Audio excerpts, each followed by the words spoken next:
Well, well, well. Look how much you've grown these past 5 years. You know, it feels like yesterday that I was told to make an email. And I went to Google, filled in a new account, and on that day, I made Clubstep Studios without even considering that this could become what it is now. If you told me then, 5 years ago to the day, that this was going to happen, that I'd be sitting here making this video, past me would have said, you crazy. But throughout all that time, God has blessed me with a project that has become so crucial to my life and such a big part of my life. A project filled with passion, a project filled with such drive that can't be understated. I'm here today to celebrate 5 whole years on the YouTube platform under the name Clubstep Studios. And I want to say, I'm going to say it many times, I've said it many times, and I'm going to say it many times, thank you. Thank you for sticking with me for 5 years. Now join me as we transition on to the main event. I'm going to make my face small, just like that. Just want to make sure everything works. Yep, I think we're looking pretty good. Welcome, one and all, to the Clubstep Studios 5-year anniversary special. This is the official banner. You're probably looking at just the Clubstep Studios and the 5-year da-da-da-da. You probably see my channel banner. You probably see the stars looking all 4th of July like. I hope you like my IBIS paint skills. I really try. And now, we're going to move on to our first section, the display of accolades. Now, I use the accolades word very loosely. Usually when you say accolades, it means like awards, but if anything, it's more like just statistics I've gathered for the past 5 years. And I'm ready to show it to you now. Starting with our total number of years. Obviously, that number is 5 because I've joined exactly today, 5 years ago on May 29th of 2019. Our total number of videos is 1,077 videos as of about 4 p.m. May 28th. Obviously, making this video, that number has gone up. I don't know what heights it's going to go to in the future, but this is how many videos we have, 1,077. And before I transition to the next one, that's just absolutely crazy. 1,077 videos. You already know I hit 1,000 videos in March. I made a whole video about it. But to think that we're still going strong, and I don't know what new heights we're going to be going to in the future, but this is insane. Our total number of subscribers, 137. Thank you all to the 137 people that hit the subscribe button. I don't say it in my videos to hit the subscribe button. I usually just kind of leave it up to you guys. But to the people that went out of their way to hit the subscribe button and letting me blow up their subscription feed with videos every day, I want to say thank you. It means the absolute world to me that you guys can enjoy the stuff I put out. The total number of views, 15,795 views as of 4 p.m. May 28th. Obviously by watching this video, that number has gone up. It's probably well into the 15,800s by now, but it's just 15,000. Like, come on. How is that real? But it is, you know. I just think it's absolutely crazy that you guys can just click on a video, you click on one of my videos, it looks interesting, you click on it. I just think it's really cool. So 15,795 views on the channel. Total number of likes, 638 likes. That is insane. And it's also insane because I don't know if you guys really know this, but when you hit the like button on a YouTube video, it tells the YouTube algorithm that more people might like the same content. So it gets accelerated into the algorithm. That's why YouTubers say to press the like button. It's because they want their video to be up there in the algorithm. So by pressing the like button, you give that video a better chance of finding people's recommendations. So 638 likes have been levied towards some of my videos. Sometimes multiple likes have been put on the same video. Other times it's just one person. But either way, thank you all for 638 likes. Total number of comments, 184 comments. I have read, I have liked, I have hearted every single comment on the channel. Every single one.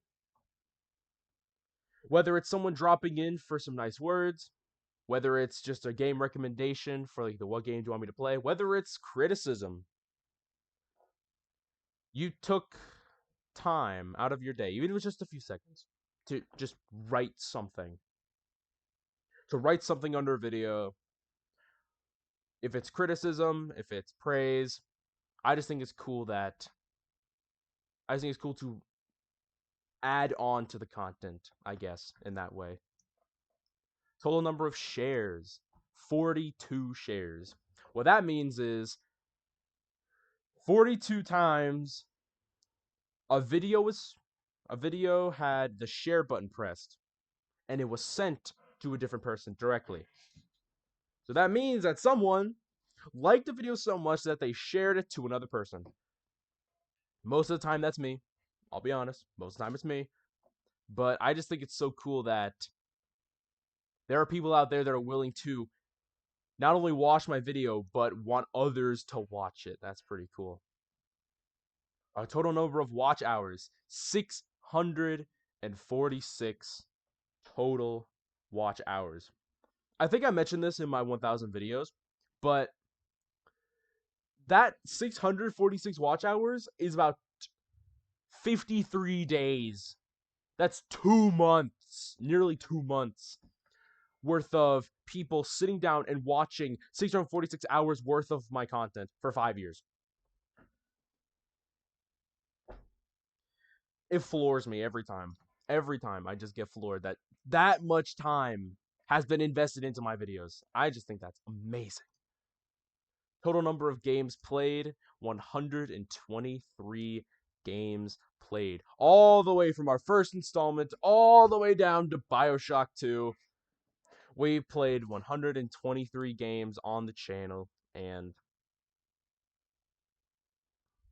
it always blows my mind every time I go on my Steam library or I go on my PlayStation archives and I just see all the games that are on there.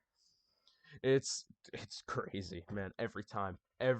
I've played that many games. I finished most of those. I've left a few unfinished, but most of these games are finished, and I just think it's absolutely mind-boggling every time that I play that many games. Total number of public playlists for our last display of accolades, 86 public playlists. Which means that I've made a playlist for either a series or just an individual game. What I like to do is that I like to put sequels and other installments of a series into the same playlist. Like Resident Evil, instead of making a Resident Evil 1, 2, 3, 4, and 5 playlist, I put them all into one. So that's why it doesn't have a one-to-one correlation. But 86 public playlists, that's still a big number. That's still a very big number. So yeah, it's absolutely crazy that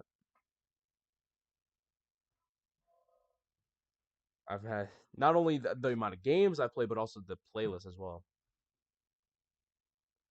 And now it's time to move on to the second section. How well do you know Clubstep Studios game show? Now, this is a fun little thing because this is where you guys get to participate. Because this is all for the audience. Basically, I conjured up 20 questions of increasing difficulty, and you guys got to answer them. If you're watching solo, then discuss among yourself of what the answer is, and if you're watching with other people, then discuss amongst each other of what the answer is. So without further ado, let us begin. All right, part one, we have the easy section. So there are 4 sections in total, each of them with 5 questions, of course. So, question number 1. What was the first video uploaded to Clubstep Studios? I'm going to give you guys some time to answer the question, pause the video, and I'll be back with you shortly.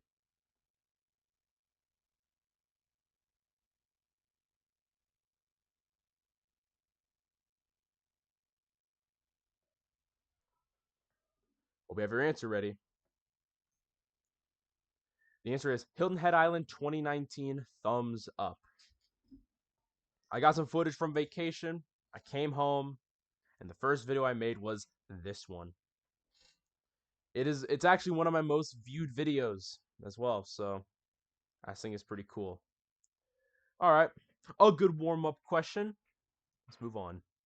What is the most viewed video on Clubstep Studios? Pause the video, discuss among yourselves, and give yourself some time.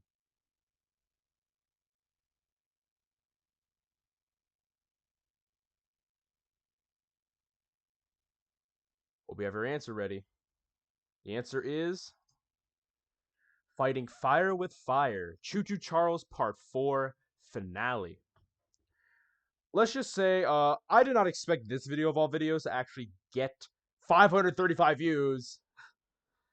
Apparently, the algorithm must have really liked it because it got that many views in such a short amount of time, and it absolutely floored me. I was taken aback when I saw this number on this video. It's been like this for 2 years, and it's still going. All right, next question. What game has the most episodes? All right, discuss among yourselves. I'm gonna give you some time.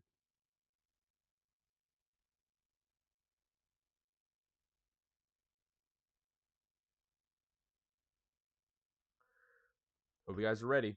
The answer is Ghost of Tsushima. And to be clear, Ghost of Tsushima has 34 episodes. It is the longest game I've ever played. It is the most episodes I've ever put into a game. It's also the first game to have hit 30 parts. And I played this game like 2 months ago, so fairly recent. So yeah, Ghost of Tsushima has the most episodes. Next question. What is the longest video on Clubstep Studios? Discuss among yourselves. I'm gonna give yourself some time.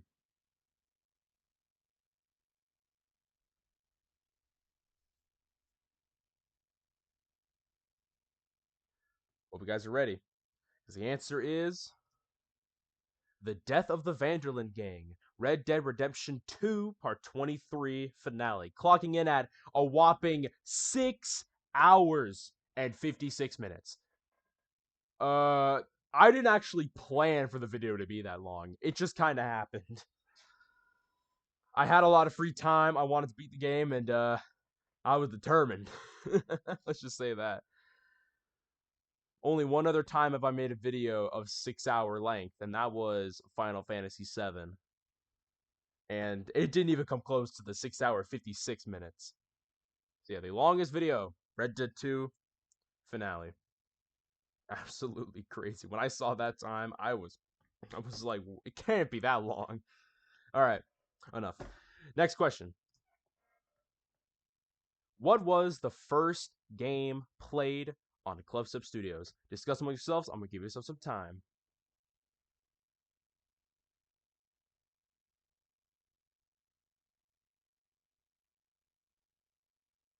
Hope you guys are ready.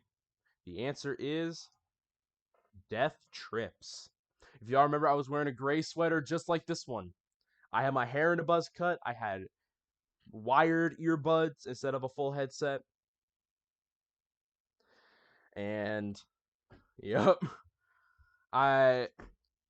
It was a while. But Death Trips, a 1-minute game, was the very first on the channel. Now we're transitioning on to the medium difficulty questions. So, see, those questions were easy. You could look at them you could probably find them just by sifting through the video tab. You could probably find them just by looking through my feed. But these questions were amping up the difficulty just a little more. Next question. How many games has this channel left unfinished? Discuss them on yourselves. I'm going to give you some time.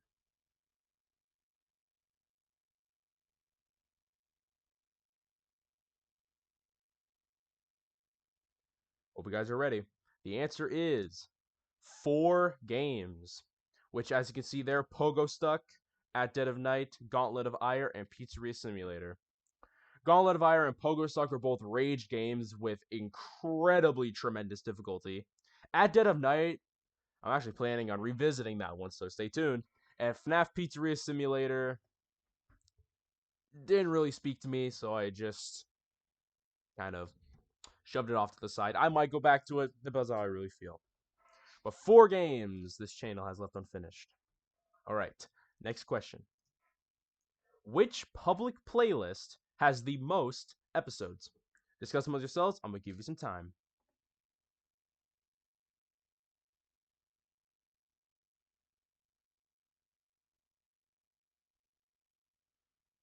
Hope you guys are ready. The answer is Horror Games for the Love of It.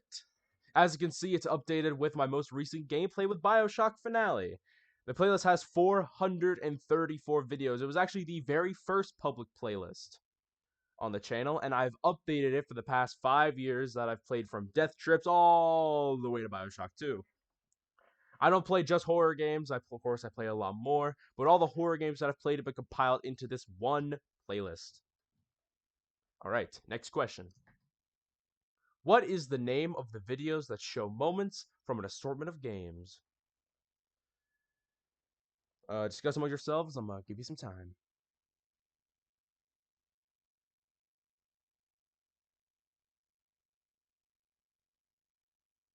Hope you guys are ready. The answer is Clubstep Studios Best Moment Compilations.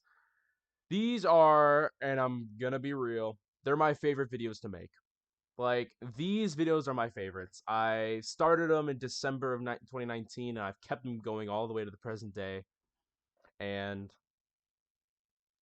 every single time I make them, it's always a lot of fun. And these videos were inspired heavily by other YouTubers making highlight reels of their stuff, so I just think these videos are the coolest. I usually recommend them first to people that are new to the channel to give them a taste of what the channel is like. All right, next question. What month and year was my first video published? Discuss them on yourselves. I'm gonna give you some time.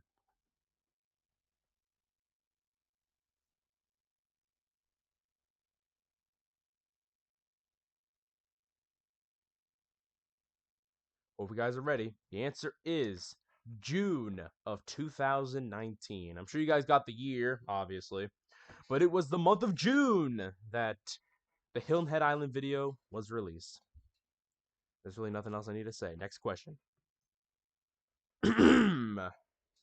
What is the name of the yearly recaps on the channel? Discuss them on yourselves, and we'll give you some time.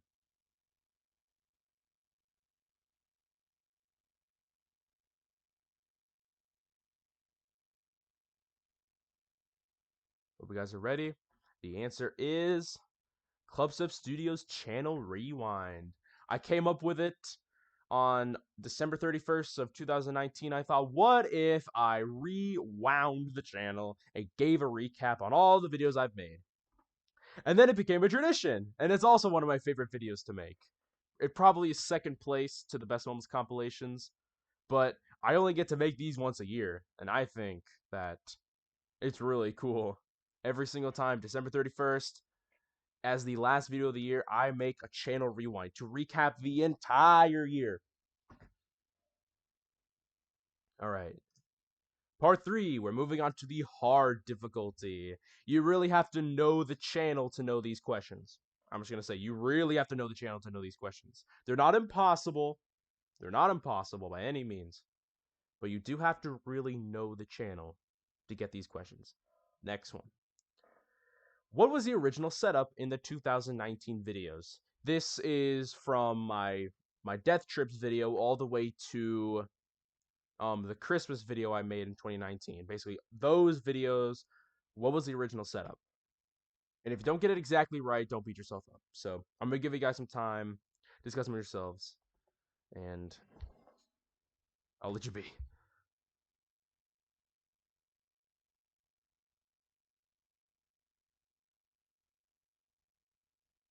You guys are ready. The answer is PC monitor, my family PC monitor, a microphone. You can probably see it, the little bump on the right there. That is actually the muffler for the microphone. Is that what you call it? I don't know. And a Logitech webcam because I didn't have a webcam built into the computer, so I had to get one on my own. And if you're really astute, then you would know that thumbnail comes from my announcement for the channel video. Just a little known fact. But that little bump there on the side, that is the microphone. You can see the PC setup. You can see it's a whole different room. You can see there was a webcam on top. It was looking down, so it was like a down angle. And that was the original setup back then. I didn't have a headset. I had wired earbuds. Interesting times back then. All right, next question. Which game came the closest, not actually, but the closest to making me cry? Discuss them yourselves. I'm gonna give you some time.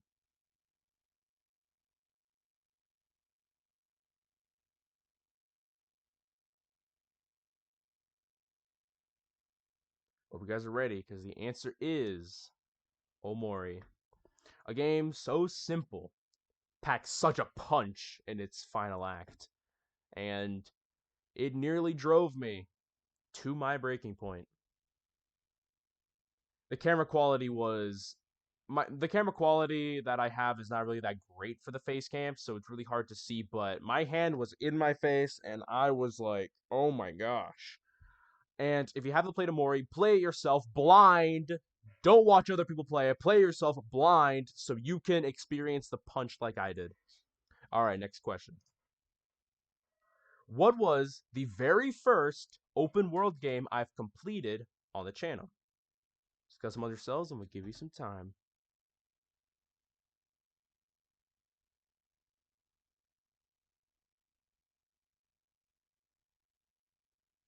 And the answer is Subnautica, an absolutely pivotal game for many reasons that you will see later in the video. All right. I actually have nothing really much else to say. I'm going to save it all later. Next question. Which video had the first custom thumbnail? Not the thumbnails that YouTube makes for you. That's really just a clip from a video. But the very first time I've opened up IBIS Paint and made a thumbnail. Which video was the first? Discuss them yourselves. I'm going to give you some time.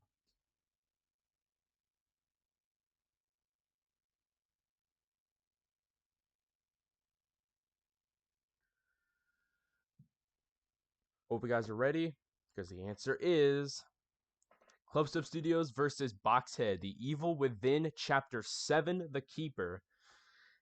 As you can see, this was an era where I put my face over an image. That was the early days of thumbnails, where I would put my face over over an image.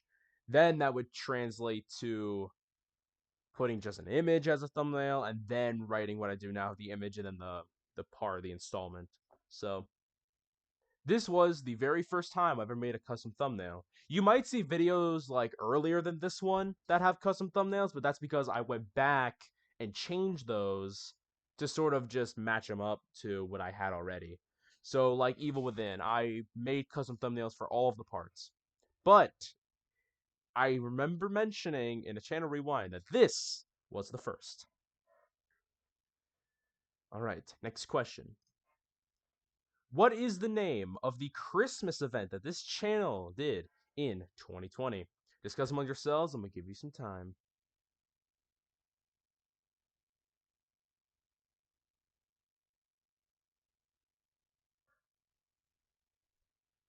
You guys are ready? Because the answer is 12 Days of Christmas.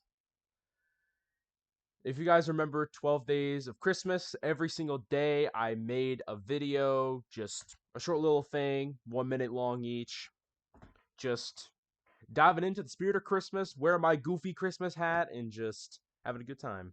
It's very simple, very simple. All right, now we're moving on to part 4, expert. These questions are like, you have to, they're not impossible. I made sure they're not impossible.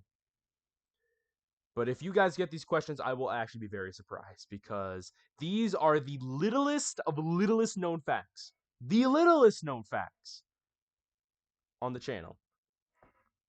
All right. Question 16. What was Clubstep Studios originally made for? Discuss among yourselves. I'm going to give you some time.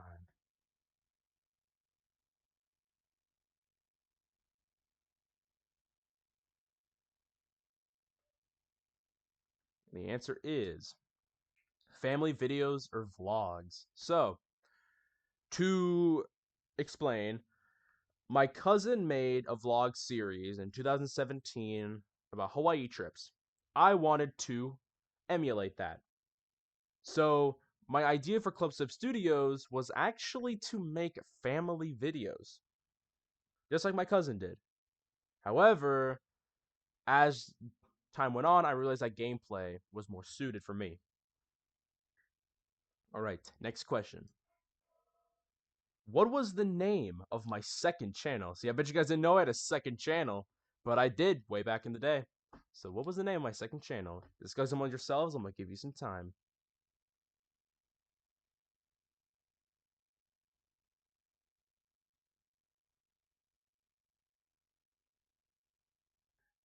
The answer is Full Games with Clubstep Studios.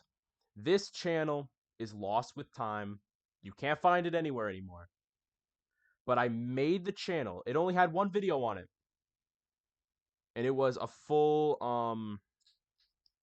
what was it? Yeah, it was I played this short little indie game called Chuchel, and I played the full game and I uploaded it on the channel. The game is, the channel is a very simple concept. I would play the entirety of a game in the channel. Obviously, for longer games, that is entirely unsustainable, which is why I ended up scrapping the project.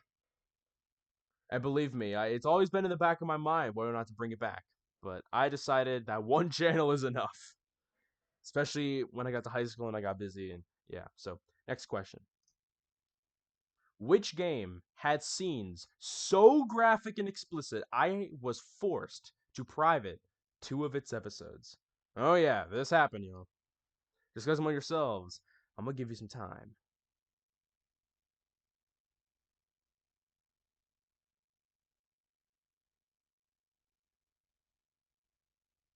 And the answer is Doki Doki Literature Club. This game is a prime example of not judging a book by its cover. Guys, I know how this looks.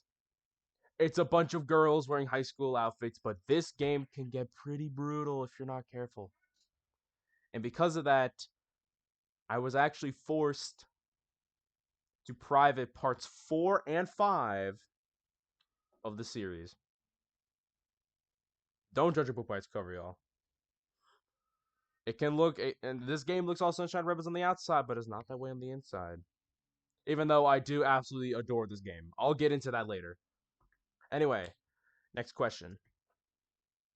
Which game did I make a speedrun video for? It's not on speedrun.com, in case you guys are wondering. It's no way it would ever be on speedrun.com. But discuss among yourselves, and I'm going to give you some time.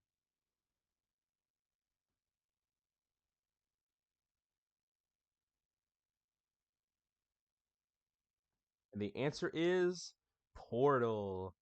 A game that you can beat in an hour. And I did. The video is 59 minutes long. I started up the game and I did a very unprofessional speedrun. But there's really nothing else I have to say. Alright, the next and final question. What was the first video made from a PlayStation console? Discuss among yourselves. I'm going to give you some time.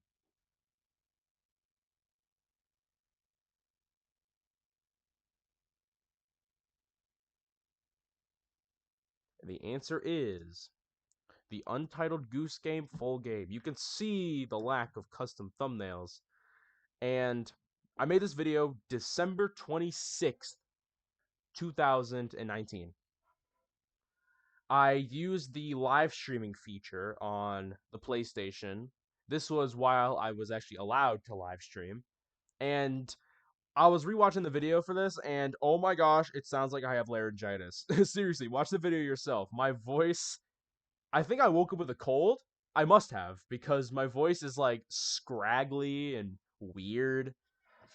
And I left a comment from like 3 years ago on that video saying my voice sounds really bad, and it's so true. I must have woke up with a cold, or I must have overused my voice somehow, because it actually sounds like I'm dying. Anyways, that's it. Now it's time for the third section. Top 20 worst games. Now, I do want to preface with something. This is very important.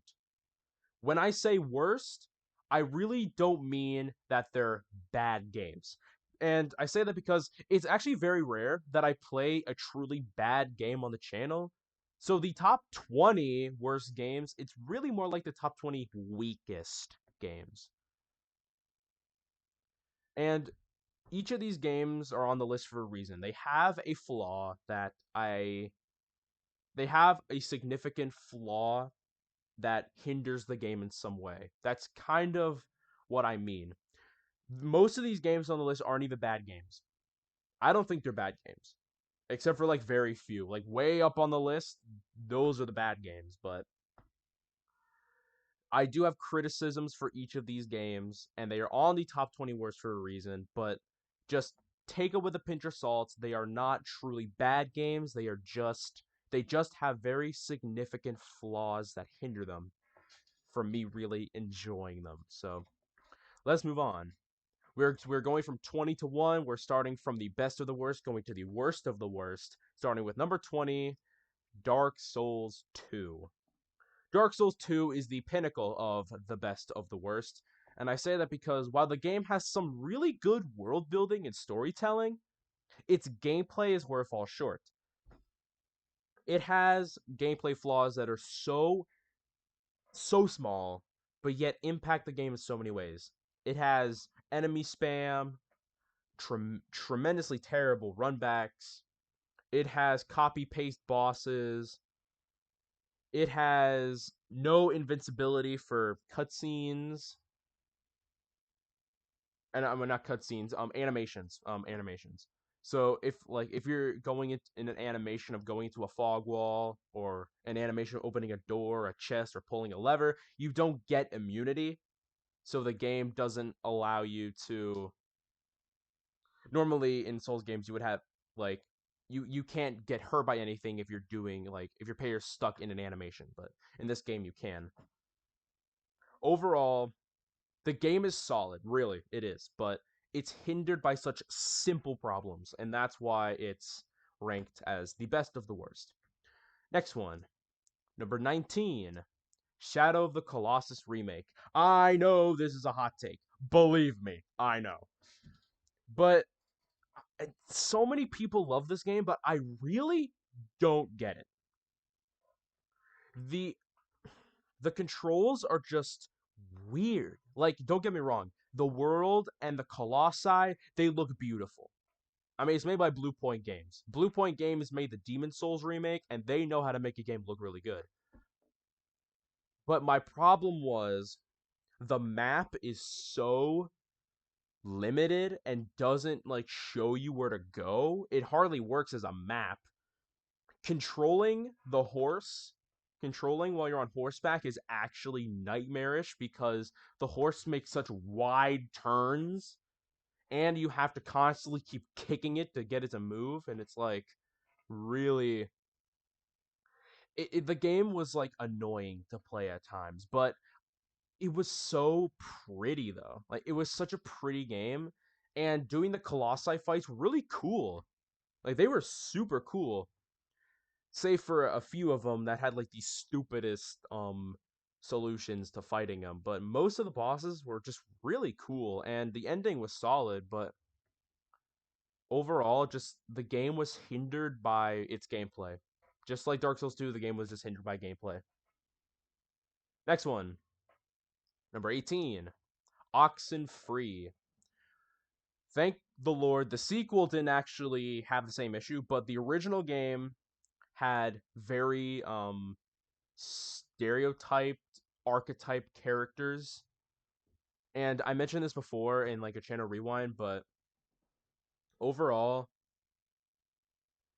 um the characters in Oxenfree were so bland and one-dimensional that it's kind of like you already knew what the game was going to be before you even played it. Like you have the main girl, like clean slate main girl. You have the dense main guy, you have the mean girl, you have the stoner guy, you have the emo girl. And it's just like it almost seemed like there was just nothing I could really there was just no flavor for its characters. But what I did really like about the game is that I loved the way that it told its story. I loved the dialogue options. I loved the dialogue. The acting was really cool, even if it was for characters that didn't really fit my bill. But that's really the only flaw with Oxenfree, and it really hindered the game. But it is a short little play, and if you want to play a good indie game, I definitely would recommend this one. Actually, I would recommend its sequel, to be honest, but because its sequel actually fixed that problem and made some really good characters. So definitely play the sequel. If you want to play the first one, that's fine by me, but definitely check out the sequel, Lost Signals. It's super good. Next game, Fallout 4. Hot take, I know, but Fallout 4 is it gets under my skin, and it gets under my skin because I really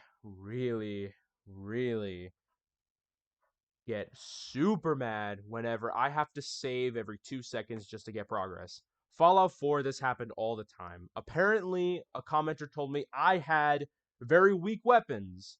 The game never cared to give me any good weapons, and I kept getting stuck with all the bad weapons. I don't know why, but apparently that's the case. I had to go for the easiest ending because I was just so sick and tired of playing this game. That's not a good look. But the reason why it's high up on the but the reason why it's pretty low on the top 20 worst is because overall the game tells a very nice story. It's just hindered by I wouldn't want to say it's gameplay, but it's more like it's just its design. It's just kind of hindered by its design. So that's really all I have to say about Fallout 4.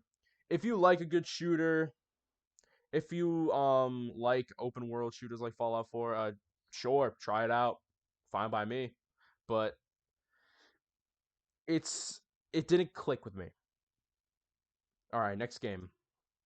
Number 16, Five Nights at Freddy's 3, the weakest game in the Five Nights at Freddy's series.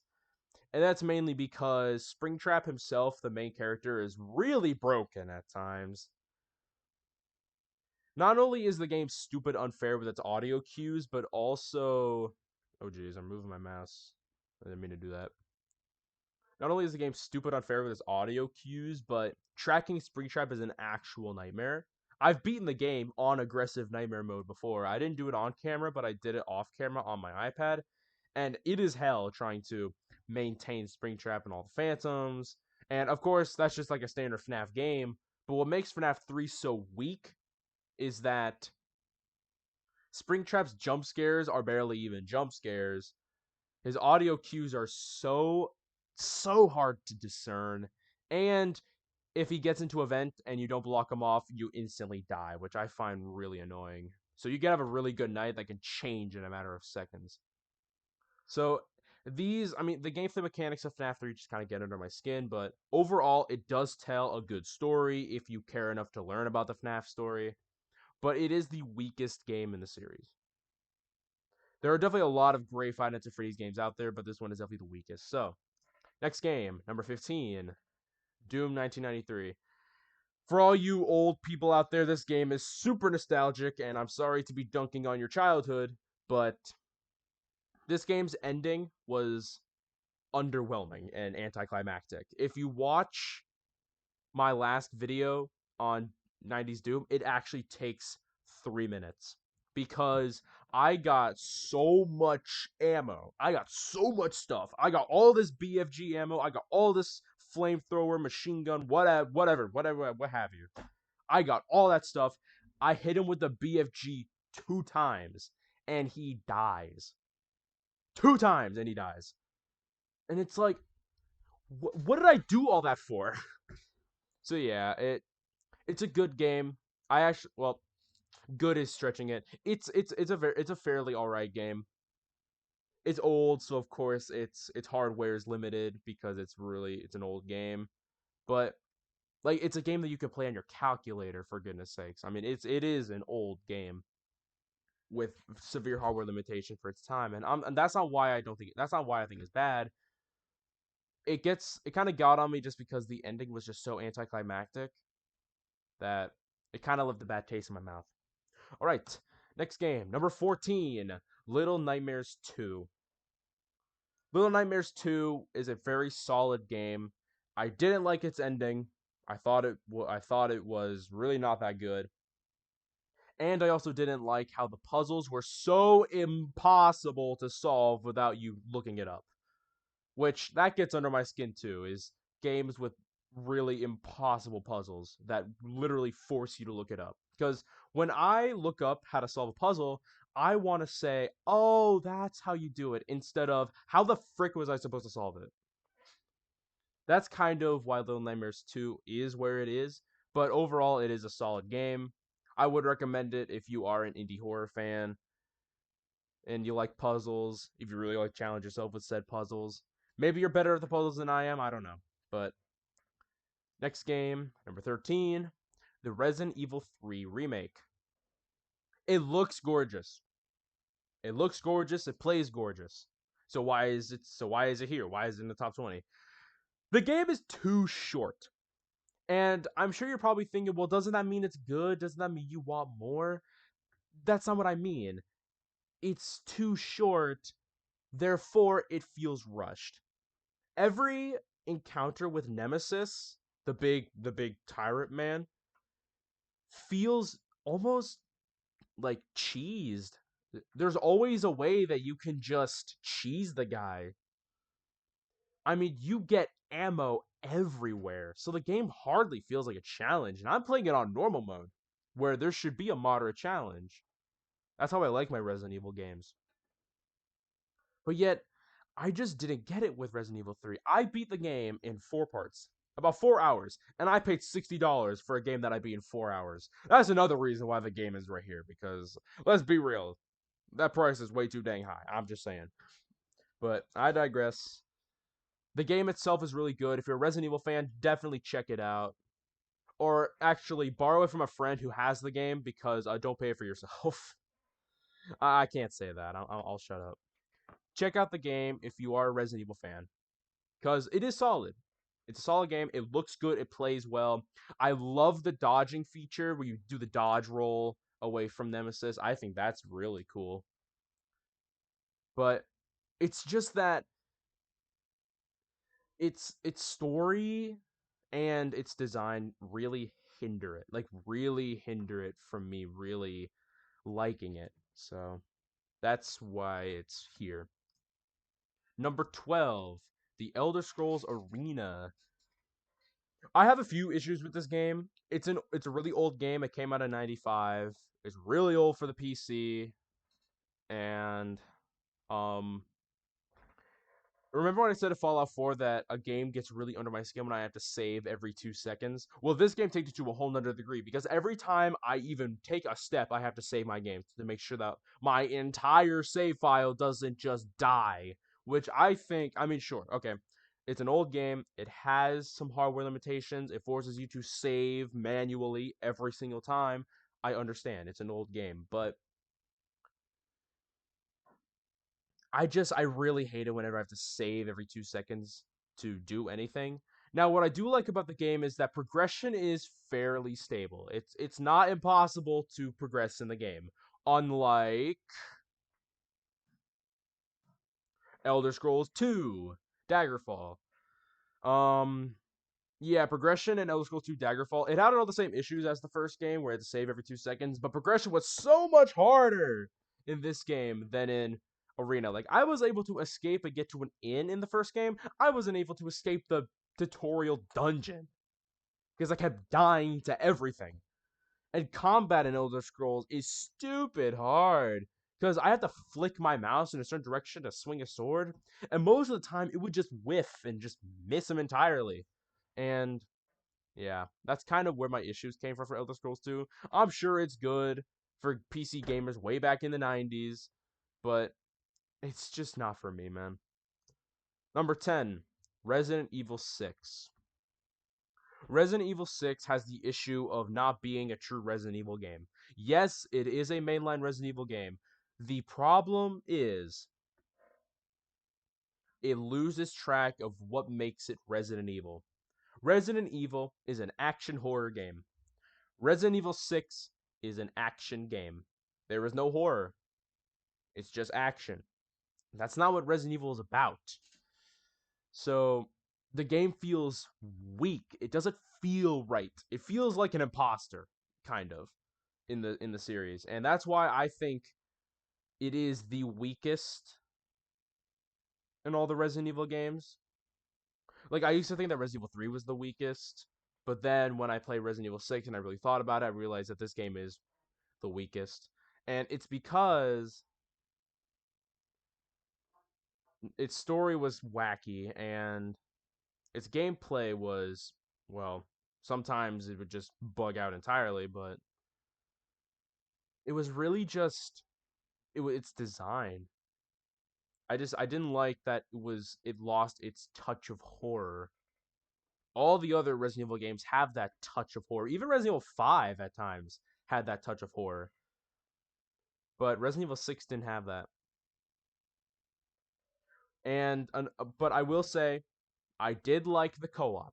The co-op with players, like actual players, I thought that was pretty cool. So I'll give it praise for that. I did like the co-op. Because otherwise it would just be replaced by just a soulless bot. So I did like the co-op. I thought it was really cool. So next game, number 9, Dead Space Remake.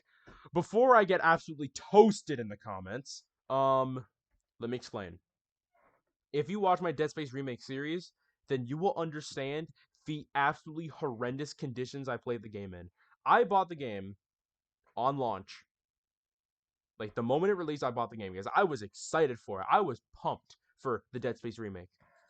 But then when I played it, the audio kept lagging behind the game.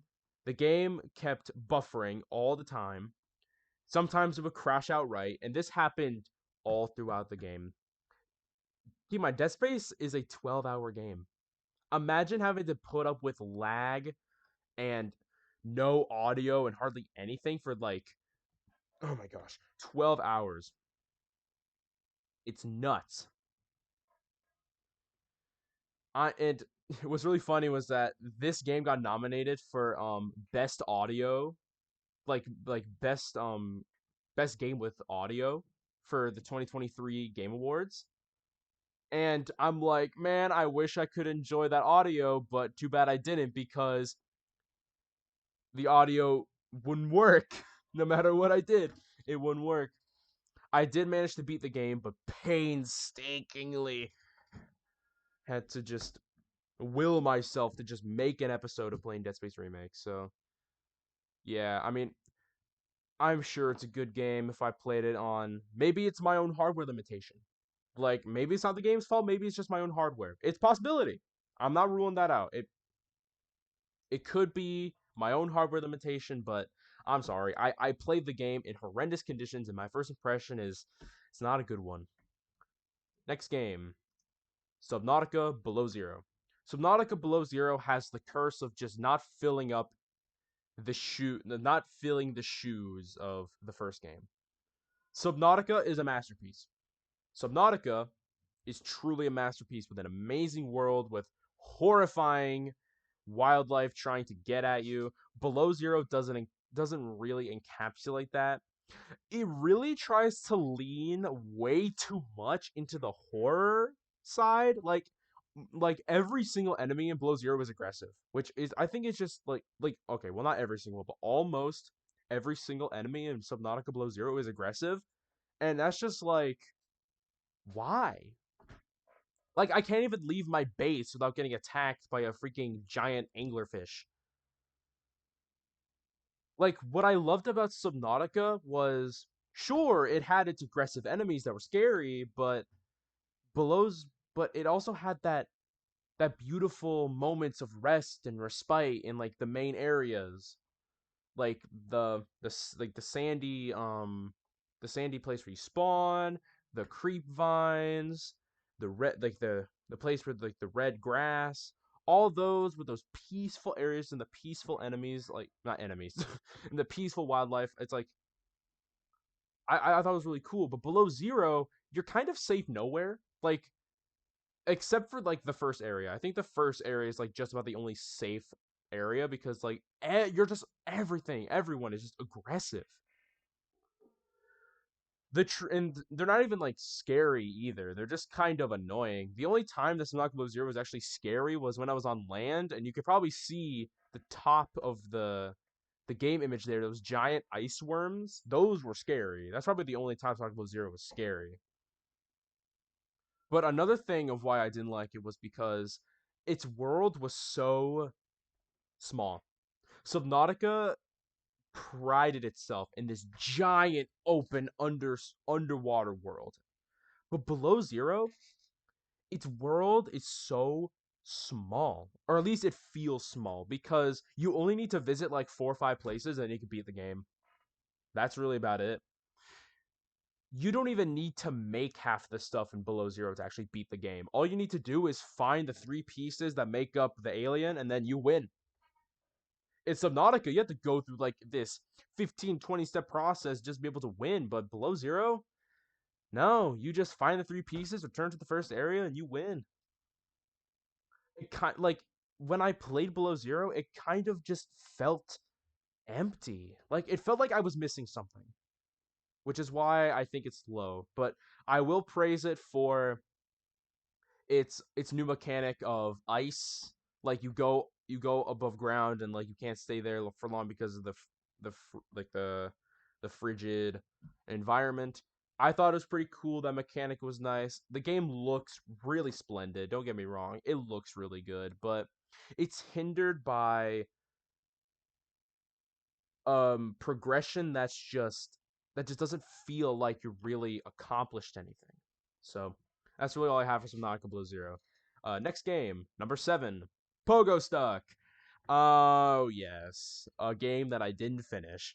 Pogo Stuck has terrible gameplay by design. It is made to be a rage game, and it is made to piss you off. And that is exactly what Pogo Stuck did to me. It succeeded in that way. If anything, I should give it praise, but the game was see, it almost feels conflicting to say that a rage game is bad for being a rage game. But what makes Pogo Stuck special compared to other rage games like Getting Over with Benefati is that it actually feels like this game wants to suck the soul out of you just to be able to beat the game. How do I describe it? It's like the game is leading you on for so long and forcing you to do so much, and it gets to the point where you can only handle so much. That's what I have to say about Pogo Stuck. Next game, number 6, Simulacra 2. Simulacra 2 is it's a game. Uh, the first Simulacra was absolutely amazing. I loved the first Simulacra. The second one, its characters are so unbelievably terribly written. Like the characters Simulacra 2 are really badly written. Every single one of them. The detective, all the victims, they're all badly written characters. And The gameplay itself was just really unremarkable. Like, it didn't really step up from the first game. It kind of just felt like a carbon copy with different characters that were just worse. The horror was almost non-existent all the way until like the last bit. And yeah, it kind of felt empty. It was like an empty game with just really nothing there. Next game, number 5, Prey. Prey is a game that suffers from one thing: its ending. Its ending was so bad. I cannot stress enough how bad the ending of Prey was. And it angers me how bad the ending of Prey was because it played really well. It looked really well. Sometimes it would throw overpowered enemies at you and just say, "Have fun," which got a little under my skin. Sometimes it was a little infuriating, but it suffered from a really bad ending. And its ending is one of those, it's all a simulation, it's all a dream, none of it really happened endings that take away from all of the stuff you've accomplished. It makes it just feel like everything you've done up until this point was just fake and not even real. That's because it was fake. But it also feels like your accomplishments are fake. And that just angers me. It really gets under my skin when a game just decides to just do a plot twist and just say, "All right, none of it was real. None of what you did was real at all." And it was just like, really? That's what I get after playing 12 hours of this game? Yeah, it definitely gets under my skin. Like I said though, it looks good, it plays well, but its ending is just bad. That's what it suffers from. Its ending is really bad. Number 4, Simulacra 3. A game that somehow manages to be even more nothing than the second one. Simulacra 3, I beat it in 4 videos. Keep in mind, I beat the first game in like 8. First game took 8 parts. This one took like 4. The game is short and is absolute. I'm not punishing it for being short, but I am punishing it for being nothing. It's a nothing game.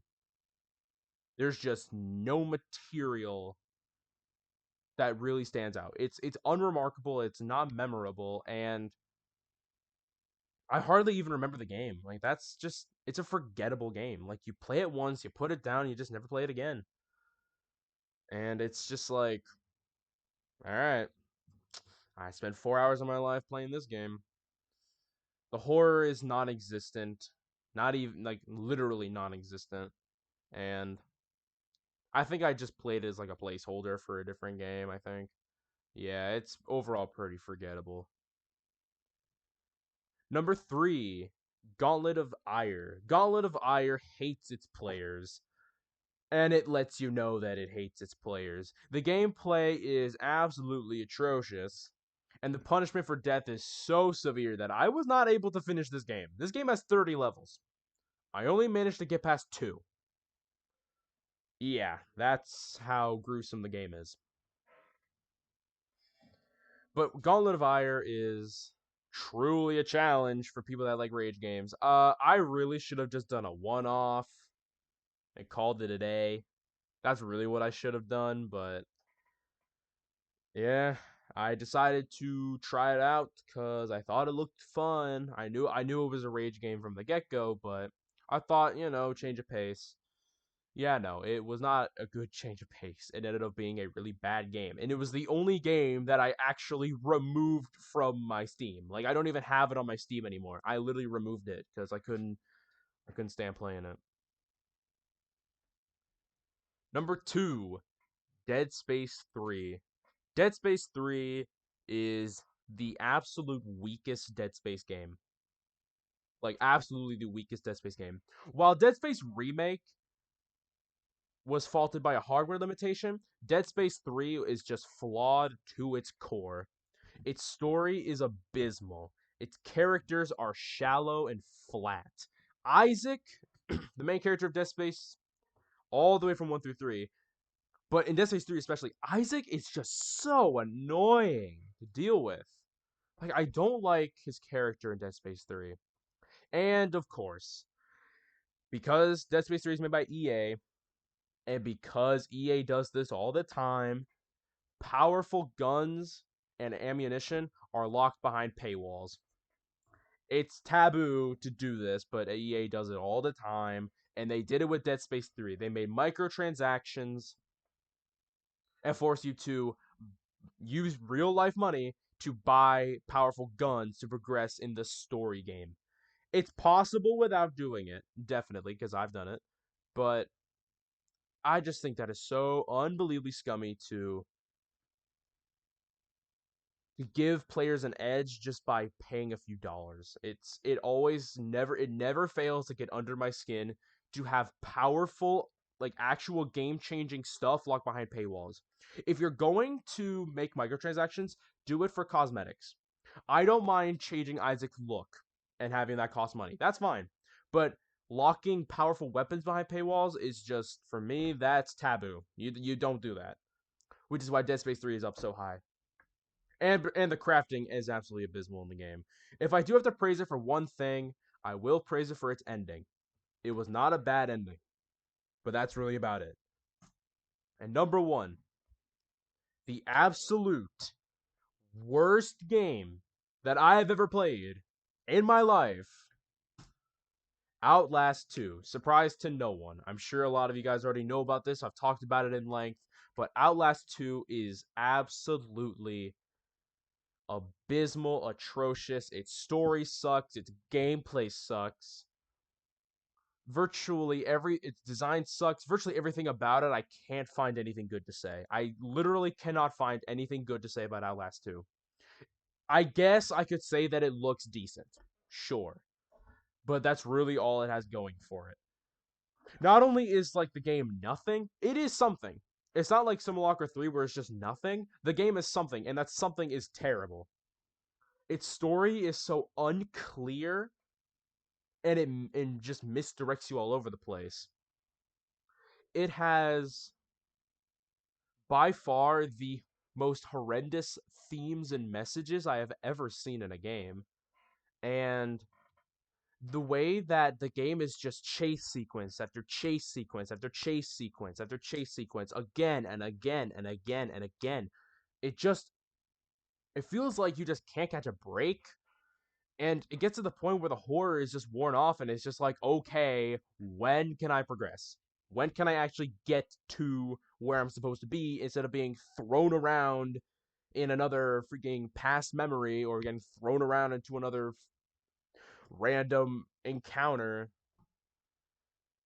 Outlast 2, and I am going to say this, Outlast 2 has a theme against Christianity. I am a Christian, so there's even more of a bias for that. Do not play Outlast 2. It sucks. I am going to say it. Do not play Outlast 2. Play the first game. Play the first game. Definitely. The first game is super good. Do not even waste your $30 on Outlast 2. It is really bad. From a gamer to a gamer, don't waste your money on Outlast 2 unless you are seeking out bad games to play. In that case, wholeheartedly play Outlast 2 if you're seeking out bad games. But I cannot stand even installing or even opening Outlast 2. I did beat it, but not without just feeling like I had lost a part of my soul. And that is it for the top 20 worst games. Now we're moving on to the top 20 best games. Every single one of these games here I play are absolute masterpieces. All right. Remember how I said in the last section, I only really play good games. I don't really go out of my way to play bad games. Well, picking top 20 best games out of a whole bunch of really good games is quite tough. Let me tell you, it's quite tough. So, this list was definitely the hardest to make, by far. Top 20 worst, the game stuck out to me as this game has a flaw, here's why it's not good, or this game is really bad, here's why it's not good. But top 20 best, it gets to the point where it's so hard to discern which game is better than the other that I had to really think. So, these games are not perfect. None of them are. No game is perfect. But these games come the closest to perfection. Now, I will say, all these games I've played on the channel, Just like the top 20 worst, all these games I played on the channel, and you can watch them on the channel. Because if I didn't, I'd probably say a bunch of random games that none of you guys even, none of you guys even know about. So, without further ado, enough exposition. Let's move on to number 20. So just like the top 20 worst, we are starting from the worst of the best, or the weakest of the best, and going to the best of the best at number 1. So, number 20, the original Five Nights at Freddy's. Five Nights at Freddy's is a game that is purely nostalgia value. 8-year-old me would have given my dang soul to play this game. In fact, in some ways, I literally did. But Five Nights at Freddy's is such a pivotal game for me that, and you'll see why I say that, because in the next section you'll see why I say Five Nights at Freddy's is so important. But this game, even though you play it and it gets stale if you play it too much, the nostalgia value it has and the impact that it has cannot be understated. That's why it's here at number 20. Number 19, The Evil Within. The Evil Within. Excuse me, sorry. Just, oh, you wear headsets for too long and your ears get all achy. The Evil Within is the most underrated game I have ever played. Simply, the most underrated game I've ever played. Let me just wear my headphones like this. Actually, no, I'll keep them on. Why not? I'll be fine. The Evil Within is the most underrated game I've ever played.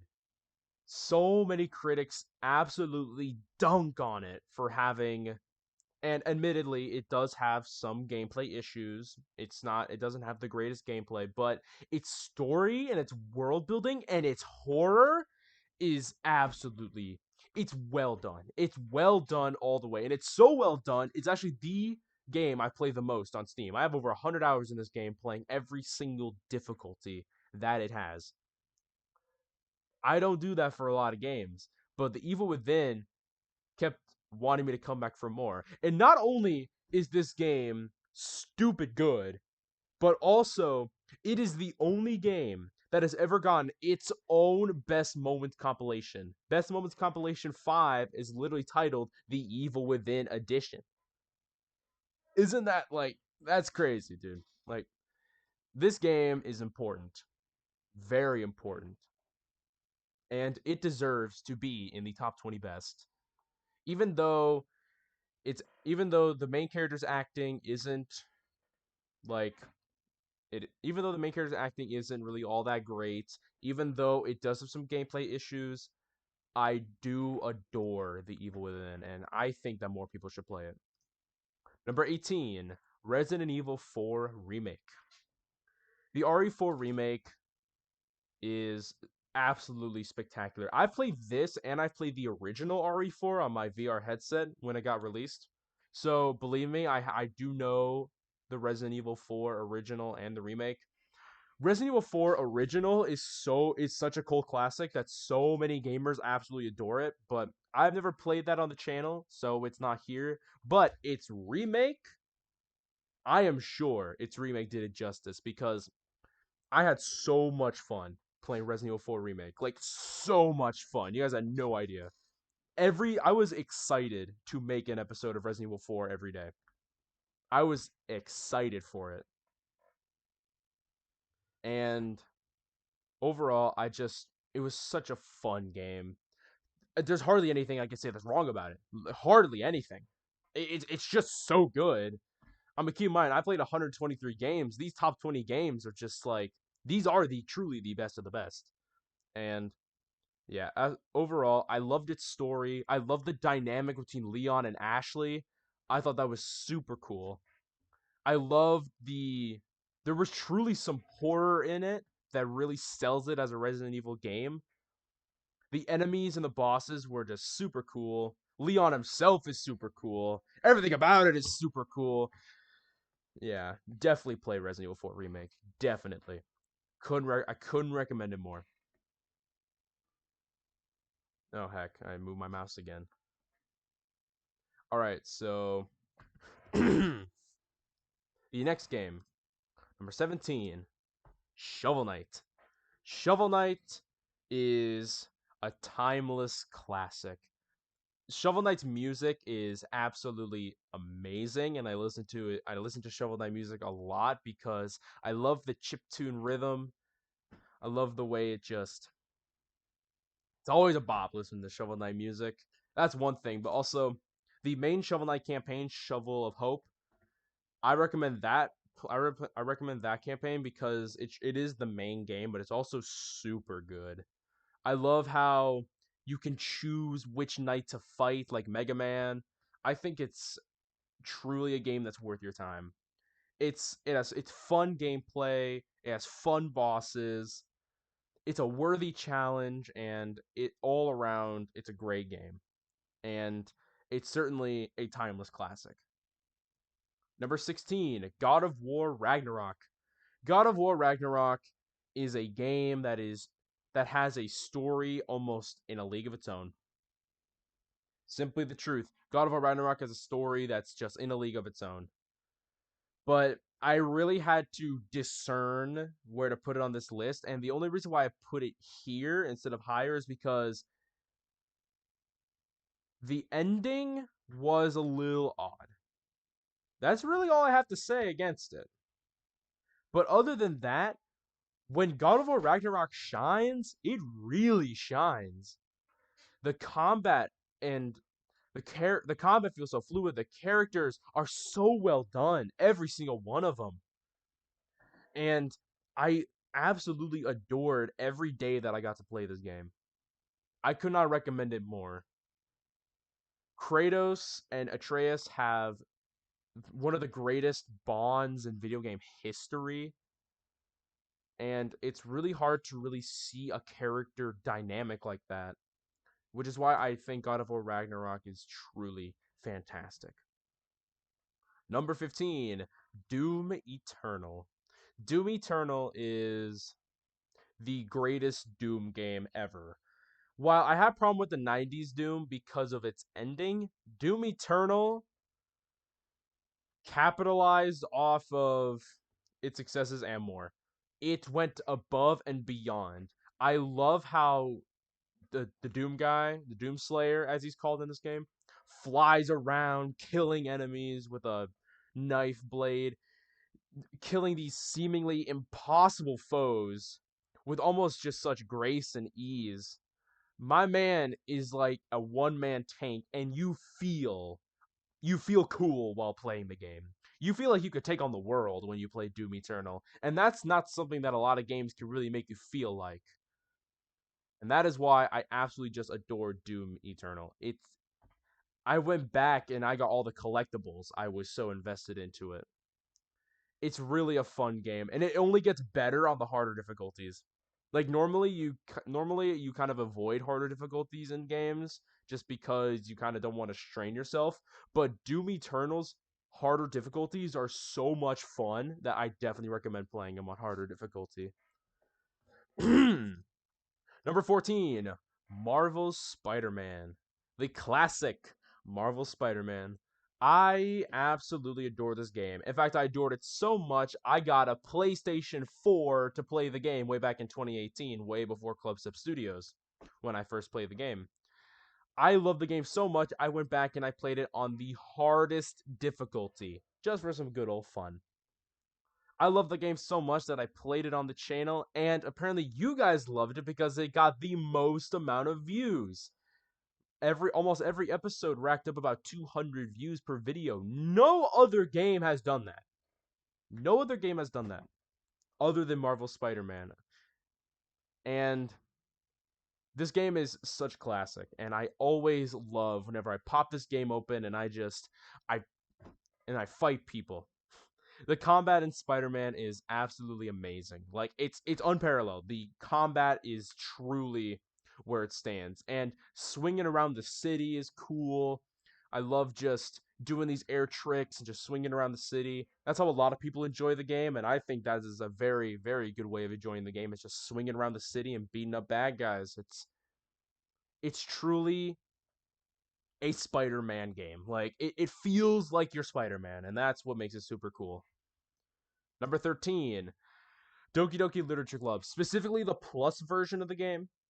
I want to be clear, specifically the plus version, because the plus version has the bonus stories if you unlock the scene. If you unlock the scenes in the original Doki Doki game, you could get bonus stories. And the bonus stories is actually the reason why it's up here on this list. Doki Doki Literature Club, like I said before, it had scenes so graphic I had to private 2 of its videos, but the game itself is actually beautifully crafted. It's it's a horror game, but it's so like meta. It's like a meta horror game. It it looks a certain way, but yet acts another way. It's really it has a creepy, disturbing feel. And then when you play the bonus stories dive more into the characters and their lives, and it really gets you to look at the characters in a whole new angle like you haven't done before. In fact, the stories and the themes in the bonus edition, not only were they just good stories, but they taught me a lot of things in my own life. It's not every day that a game can give you a theme that is applicable in your own life, and you realize that, man, just by playing this game with anime girls, I learned something about how to go about relationships in life. Like it's so funny how that works, but it just does. That's why Doki Doki is up here, because I cannot deny how much it personally impacted me. Gee, my voice is dying. I cannot understate how much it personally impacted me. Ish. Number 12, God of War. Sorry, just. Alright, God of War is. God of War Ragnarok has a lot of things that make it cool, but God of War has its own things that make it really cool. Just like the bond between Kratos and Atreus is absolutely fantastic in this game, the combat is really fluid.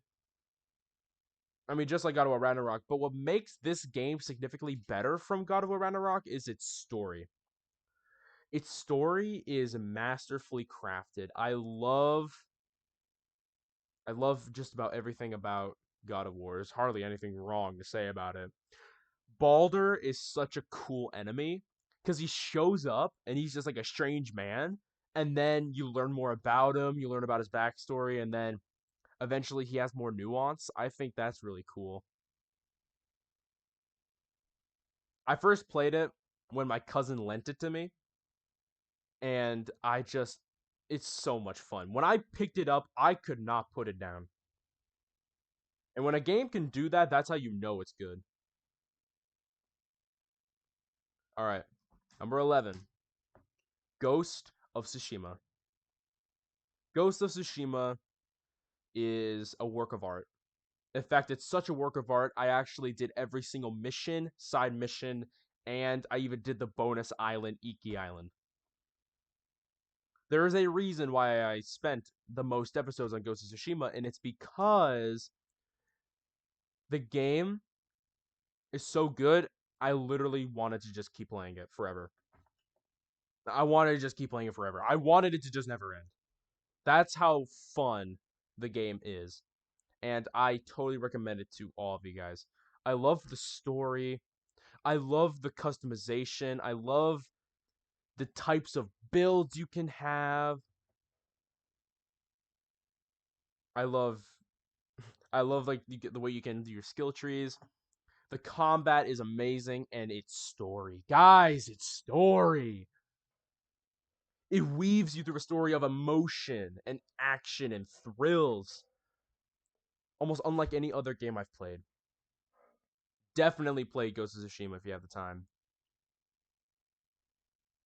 You have 30 hours. Definitely play it.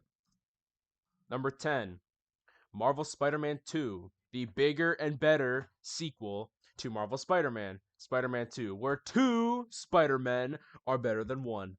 And I mean that wholeheartedly because you play as Peter and Miles in Marvel Spider-Man 2, and switching between the two is seamless.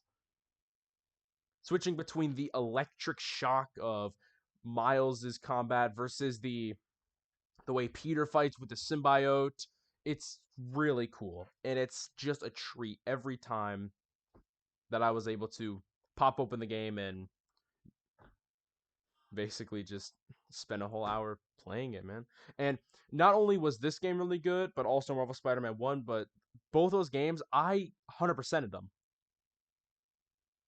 I did every side mission, I got every landmark, I got every NPC interaction, I got every backpack, I got every research token, like what have you. Like there's a lot of stuff you can do in Marvel Spider-Man, and I did it all. I did all of it. That is how much I adore this game. Definitely play it. If you have a PS5, play the game. Please play the game. Masterfully crafted. Number 9, Outlast. Yep, this game would eventually lead to our number 1 pick for the worst games. The original Outlast is really good. Really good. Like, absolutely fantastic. No matter how many times you play the game, it's still horrifying. Not a lot of horror games can really pull that off. Like, the first time it's horrifying because you're new to it, but then, even on replays, I still get scared. A lot of people criticize the game for not having good replay value, but I disagree. I think that this game has tremendous replay value. In fact, I played it not too long ago, like a month ago, just for fun. I highly recommend this game for horror enjoyers. Stay away from Outlast 2. For the love of God, stay away from Outlast 2, but definitely play this one. Because it also has a nostalgia factor. I don't want to rate games just based on their nostalgia factor. I really want to rate them how good they are as they are. But this game is truly terrifying, and I am a sucker for a good horror game, and this game delivers. Number 8, Subnautica. Yep, Subnautica Below Zero had very big shoes to fill, and it didn't really do so well. And can you understand? I mean, can you blame me? Subnautica is a masterfully crafted game. Literally, like 5 or 6 years in development, like 5 or 6 years in active development. Finally got released in like 2017. It started like 20. Was it 14 or 13? I don't know, something around that time. But overall, the game was just the game was beautiful. The game is beautiful. I love the wildlife. I love the scenery. I love the areas. Even when it gets real spooky, you go into the deep depths and it gets really spooky. I think it's still really cool. I love that the game gives you like a warm feeling of exploration, and because of that, I was drawn to this game being my very first open world game. As the trivia told you guys already, this was my first open world game on the channel, and it was just so much fun. Definitely go play it. It's a very pivotal game in the channel history, which I'm going to talk about more in depth in the next section. Number 7, Red Dead Redemption 2. Red Dead Redemption 2 is the pinnacle of a game that just lets you just take life real slow, real nice and slow. Red Dead 2 is a game that once you play it for a bit and you get into it, the game just feels really nice. Like, once you get into the missions, once you get into the character stories, the game just gets better and better and better as it goes on. Like, it starts off small, but then it gets so much better as you keep going on. The game, I love how the game just literally lets you do whatever you want to do. If you want to have high honor and you want to help out people because you're a good, kind soul, you can do that. If you want to have low honor and throw lassos at people and chuck them off cliffs like I did, you can do that too. Like, you can do anything. It feels like a Rockstar game because you can do anything. You can go anywhere. You can see anything. You can. The game just lets you roam around in this big open country and it's amazing. And then its ending is also just top notch.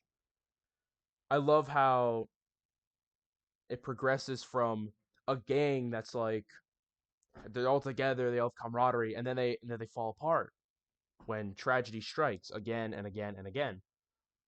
And you see how Arthur, the main character, he declines from sickness. Dutch declines because he starts to go insane, and it just keeps and then it keeps regressing and progressing all the way into the end, and it's a masterful tragedy game. Like it is, Red Dead Redemption 2 is a tragedy style game, and it really is masterful in really weaving your heart and emotion.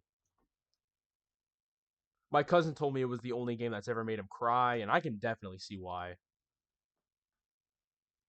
Number 6, Omori. Omori is the closest game that ever made me cry. I'll be honest, when I started Omori, I didn't think much of it. My sister recommended it to me, and she said that this game looked really cool, and her friend liked it. So I gave it a shot. I didn't watch any people play it. I just thought I'm gonna go in blind and see if I have a good time. Guys, when I tell you that this game absolutely floored me, I am not kidding. It was December 3rd, 2020. No, December 1st. Was it 1st or 3rd? I think it was 1st. Anyways, early December 2022, I stood up late and I uploaded the final part of Amori. I remember exactly how I felt when I saw that when I saw the big reveal and the finale that followed it. It was a roller coaster of ups and downs. It felt like I just fell from like the tall drop from a roller coaster. Like my heart left my body and I was stunned. No game, or I wouldn't say no game, hardly any game has the ability to do that. But Amori takes you through a tragic journey. A tragic journey that when you eventually leave it, you're a different person. And that's the truth. That's why it's so high up here. It changed me. And it changed all the people I know who have played it. It's a life-changing game, to say the least. A lot of people don't like it for its community, and that can't be helped. But the game itself is masterful. 100%. Game itself is masterful. Number 5, The Evil Within 2. The Evil Within 2 is the bigger, better version of the first game. It actually fixed a lot of the problems that the first game had, like gameplay. Fixed all the gameplay issues. Like for example, the first game, you had to light a match to kill off an enemy that you've grounded. Evil Within 2, and matches were like valuable materials. But Evil Within 2, you can just stomp him and then he's dead. Easy. Evil Within stealth kills were really annoying because you're really slow and the enemies would like turn around by then. So getting stealth kills in Evil Within 1 was like really hard. Evil Within 2, if you upgrade your stealth enough, you could run at enemies in stealth and like pounce on them. But even if you don't upgrade your stealth, you could stealth killing enemies is still super easy. You can hide in bushes and you can really get in their grill, and it's really cool. Evil Within 2 has a very open world, like a very surprisingly open world for a horror game. And I think that's really cool. Like has anyone ever heard of an open world horror game? I haven't until I played Evil Within 2. I mean, specifically chapter like 3, 6, and like 13 are like the parts where you can really explore the world. The other chapters kind of lock you into a mission, but overall, the game itself is amazing. And the actor for Sebastian Castellanos, they changed out the actors, and the actor for Evil Within 2 is so good. He puts so much emotion into Castellanos that you never really got to see in the first game, because the first game he's all gruff and he's all gruff and serious, and he's like I'm a detective. I'm gonna solve this mystery. But Evil Within 2, he has like emotion and power into his voice, and it's so cool. The ending is masterful. I love I love just about everything about the Evil Within 2. It is absolutely a massive step up from the first game. Evil Within 2 has so much going for it, and not enough people really know about it, which sucks because the game is stupid good. Definitely play it. And the first game. Keep in mind the first game is still really good, but this game manages to be a step up from already a masterpiece, which games don't often do that. Number 4, Bloodborne. Bloodborne was my very first Souls game from way back in 2021 in January when I first played Bloodborne with my father. Bloodborne has a combat that is unlike any other. You feel cool when you fight a boss in Bloodborne because the combat is fast paced. The combat makes you sit at the edge of your seat, focusing on the screen, and just you feel like you're in the zone when you play Bloodborne. And the areas in the world is amazing. The bosses are spectacular. The DLC for Bloodborne adds to the game and makes it even better. And the NPCs in the game are also really cool to interact with, like Eileen the Crow or the one Alfred. I think his name is Alfred. I don't really know. The Vile Blood. And just weaving your way through Bloodborne's messed up Lovecraftian style world and just seeing all the crazy horrifying scenes of beasts and eldritch gods. It's really cool. Definitely give Bloodborne a try. It has it has a world unlike any other. It feels real, but it feels askew from reality, and it's super nice how it all plays into the gameplay. Number 3, Portal 2. Portal 2 is just a masterpiece. I've called every game a masterpiece. I'm sure that word has lost all meaning at this point, but it's true. I mean, it's it's just it feels like Portal, but like it got rebooted and remastered. It got like 10 extra hours of playtime. It got so much more additions to its puzzles, and it got so much more story to go along with it. And I just think it is so amazing that for a lot of people, the sequel is better. The Portal 2 sequel is better than the first game. I actually don't quite agree. I don't quite agree. But I do appreciate Portal 2. It is absolutely fantastic. I love the mechanics. I love how it expands on the mechanics already established in the first game. And its ending, guys, its ending. Do I really need to talk about its ending? It is absolutely masterful, and it leaves you wanting more. Number 2, the first Portal. And if you know me personally, or like I've said on the channel, I used to say for a long time that Portal was my favorite game. Lately, it got dethroned. We're gonna see what game dethroned it in a second, but real quick, I do just want to talk about Portal and the reason why it used to be my favorite game for such a long time. Portal is a game that it's a simple game. It's a simple game, but yet it's absolutely iconic and it's absolutely beautiful. And it's beautiful because of its simplicity. You can beat the game in less than an hour. Literally, you could beat the game in less than an hour. I was talking to one of my friend's siblings, and we were talking about our favorite games. I said our favorite game is Portal, and he's like, "Why? You just shoot a portal. Like here's a portal, there's a portal. That's all the game is." And I said, "But that's why it's so good." See, games these days often feel the need to have this crazy in-depth story, 30 hours long missions, and like games feel the need to be 30 hours long, have a crazy amount of missions, and have this crazy like in-depth story. But Portal just says, I don't need to do all that. Here's a good mechanic. Here's some puzzles. Here's a cool story, and that's it. And I just find that so beautiful that a game can be that simple, but yet it can have that much impact. The game is the embodiment of less is more. The game doesn't do a lot, but it excels because of it. Less is truly more in games. Less is truly more in a lot of things. Games feel the need to overcomplicate themselves, and Portal is a staple in the fact that doesn't. It doesn't overcomplicate itself with a crazy story. It doesn't overcomplicate itself with crazy missions. It doesn't overcomplicate itself. It's to the point, and it truly is the embodiment of not only a game, but a comfort game, at least for me.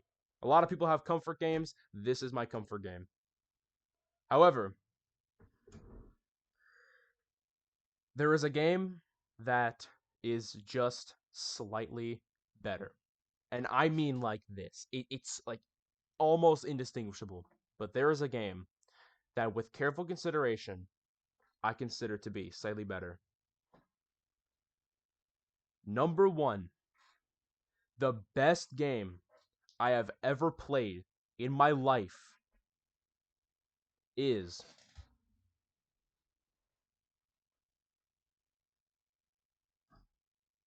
Dark Souls 3. Dark Souls 3 is a work of art unlike anything I have ever even touched before. The world is it's astounding. The story is spectacular. The enemies are amazing. The areas, its levels, its characters, its customization, its ending, its beginning, its middle, its DLCs, everything. There is so much good in Dark Souls 3. I can hardly say anything wrong. I don't think I even have anything wrong to say about Dark Souls 3. I don't even think I've been saying anything wrong about the past games in general, but Dark Souls 3 as of late is my new favorite game because it is the embodiment of the video game experience of throwing you into a world and expecting you to do impossible things with meager tools. Only a controller in your hand and a character to control, you weave your way through an impossible world with impossible odds, and yet you do it. All the games I've talked about, Evil Within, Resident Evil 4 Remake, Marvel Spider-Man, Outlast, all these games make you do this, but Dark Souls 3 is just the embodiment of near perfection in games. I haven't played a game better than Dark Souls 3. Truly. I mean that with every fiber of my being, that Dark Souls 3 is absolutely the greatest work of art I have ever had the honor to play.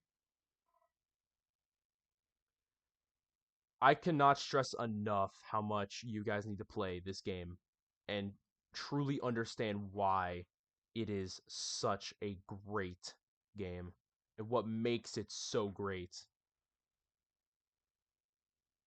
But I think I've talked enough about games. Let us move on to the fifth section, the history of Clubstep Studios. What time is it? Just for some fun. Oh, wow. We've been here for quite a bit, haven't we? All right. Chapter 1 before Clubstep Studios. So, I've split up my history thing into chapters. There's 10 chapters in total, and each of these chapters has some points to just kind of go through. So, you can probably read them yourself and you can see what I'm talking about. So, chapter 1, this is before Clubstep Studios. So, first point, I was watching YouTubers play games and wanted to make videos of my own. Basically, ever since I was a very little kid, I think I was like 7 or 8, I was watching Dan TDM. I was watching Markiplier. I was watching Stampy Longnose. I was watching all these people play these games, making a living off of playing games, and I aspired to make my own videos like they did. Like they did. And I I remember begging my parents to give me a YouTube channel. Of course, they said no. They said no because I was too young, and like makes sense.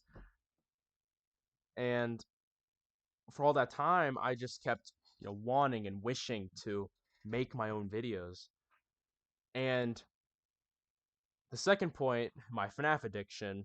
Remember how I said that Five Nights at Freddy's and nostalgia value that 8-year-old me would have sold my soul for the game? That's very true. Five Nights at Freddy's. I got caught in the Five Nights at Freddy's craze in the year 2015 through 2017. I got caught in a Five Nights at Freddy's craze. I I got in trouble because of the game. That's a story for another day. But my FNAF addiction made me want to play the game on a YouTube channel even more.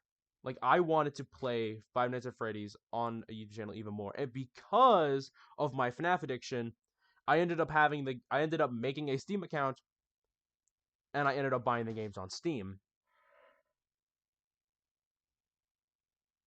That was in 2017. My first Steam game was Bendy, but we're going to talk about that pretty soon. So I got the games in I got Five Nights at Freddy's 1 through 5 in 2017, and I remember I was just playing them on my old laptop, not this one, but my old one, my really really old one. And I just remember I was like, I want to make videos so bad. And a day came where I managed to create a channel with a video. My cousin, God bless him, he is a great man.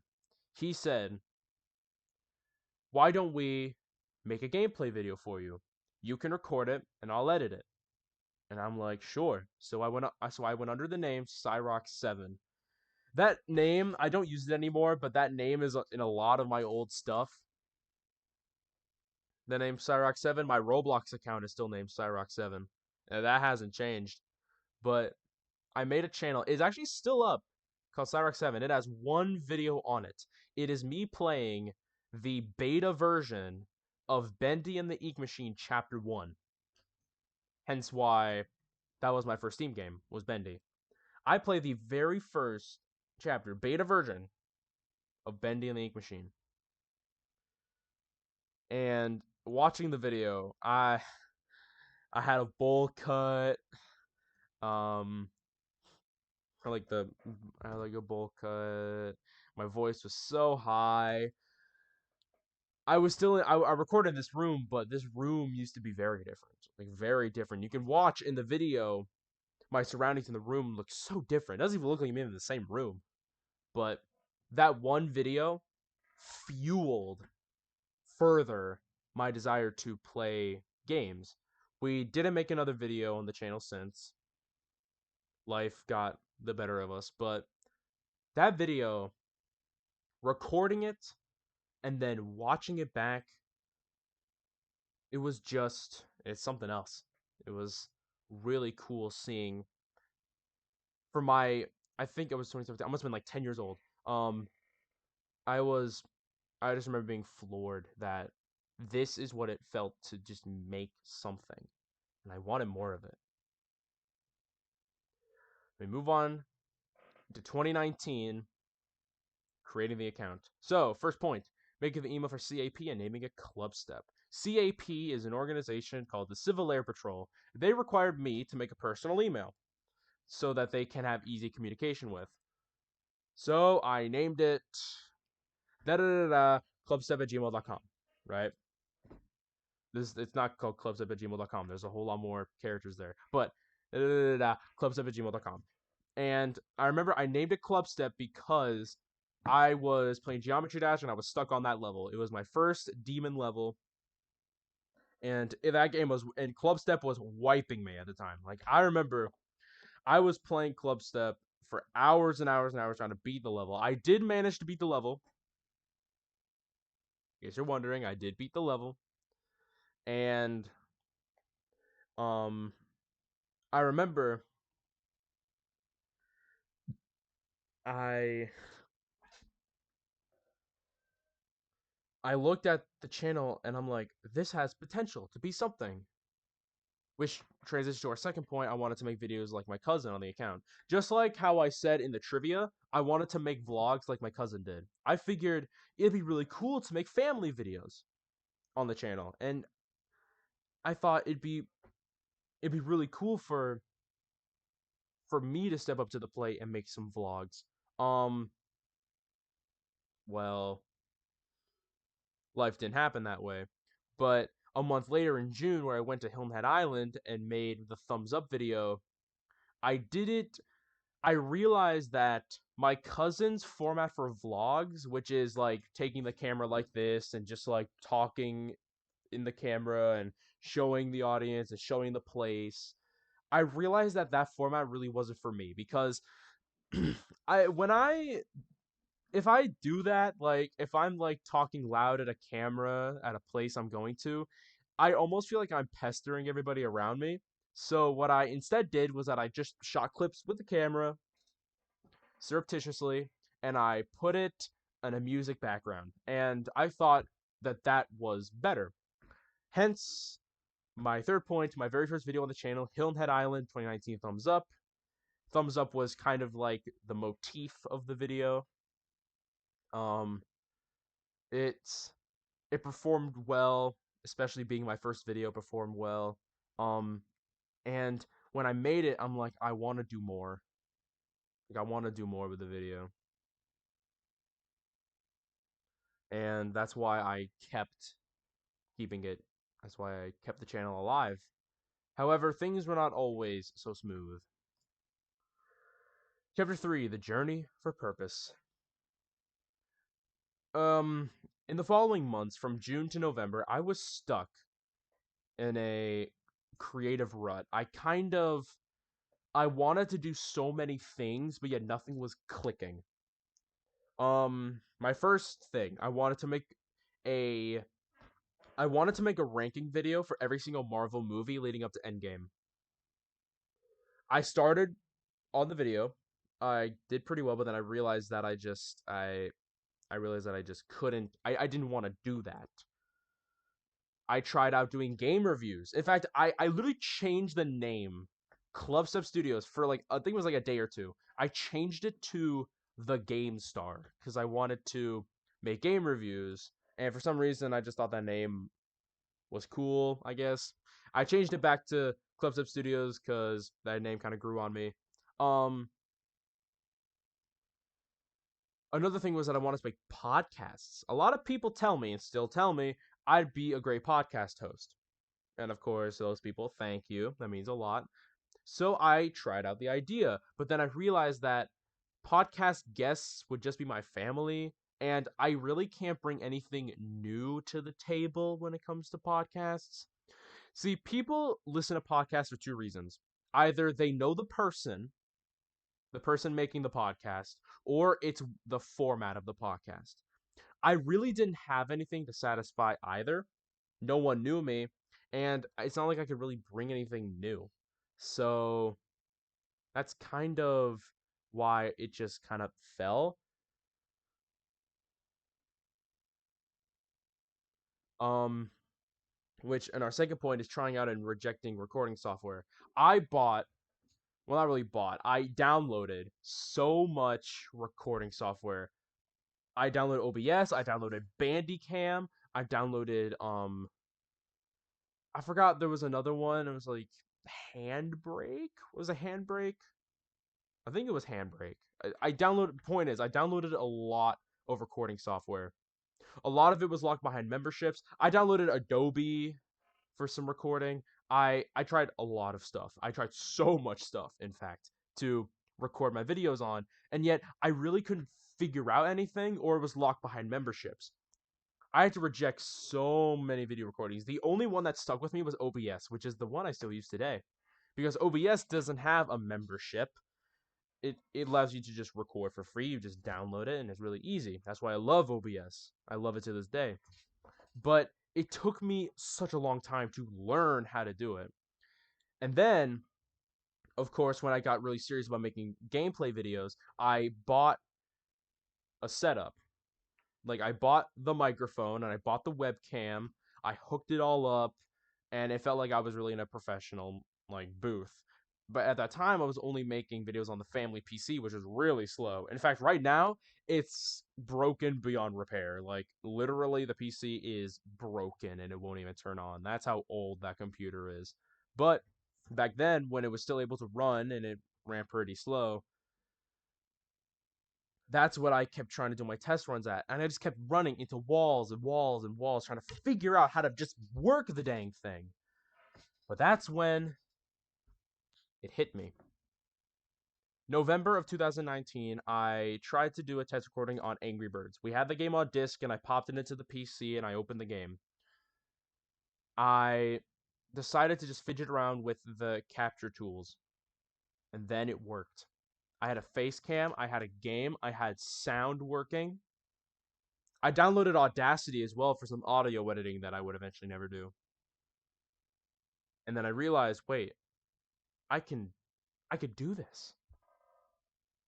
So within the next week, I think I downloaded Death Trips because I actually saw someone play the game before, and I'm like, oh, that's a funny game. I want to play it and get some views. So I bought the game. I didn't buy the game; it's actually free. I downloaded the game,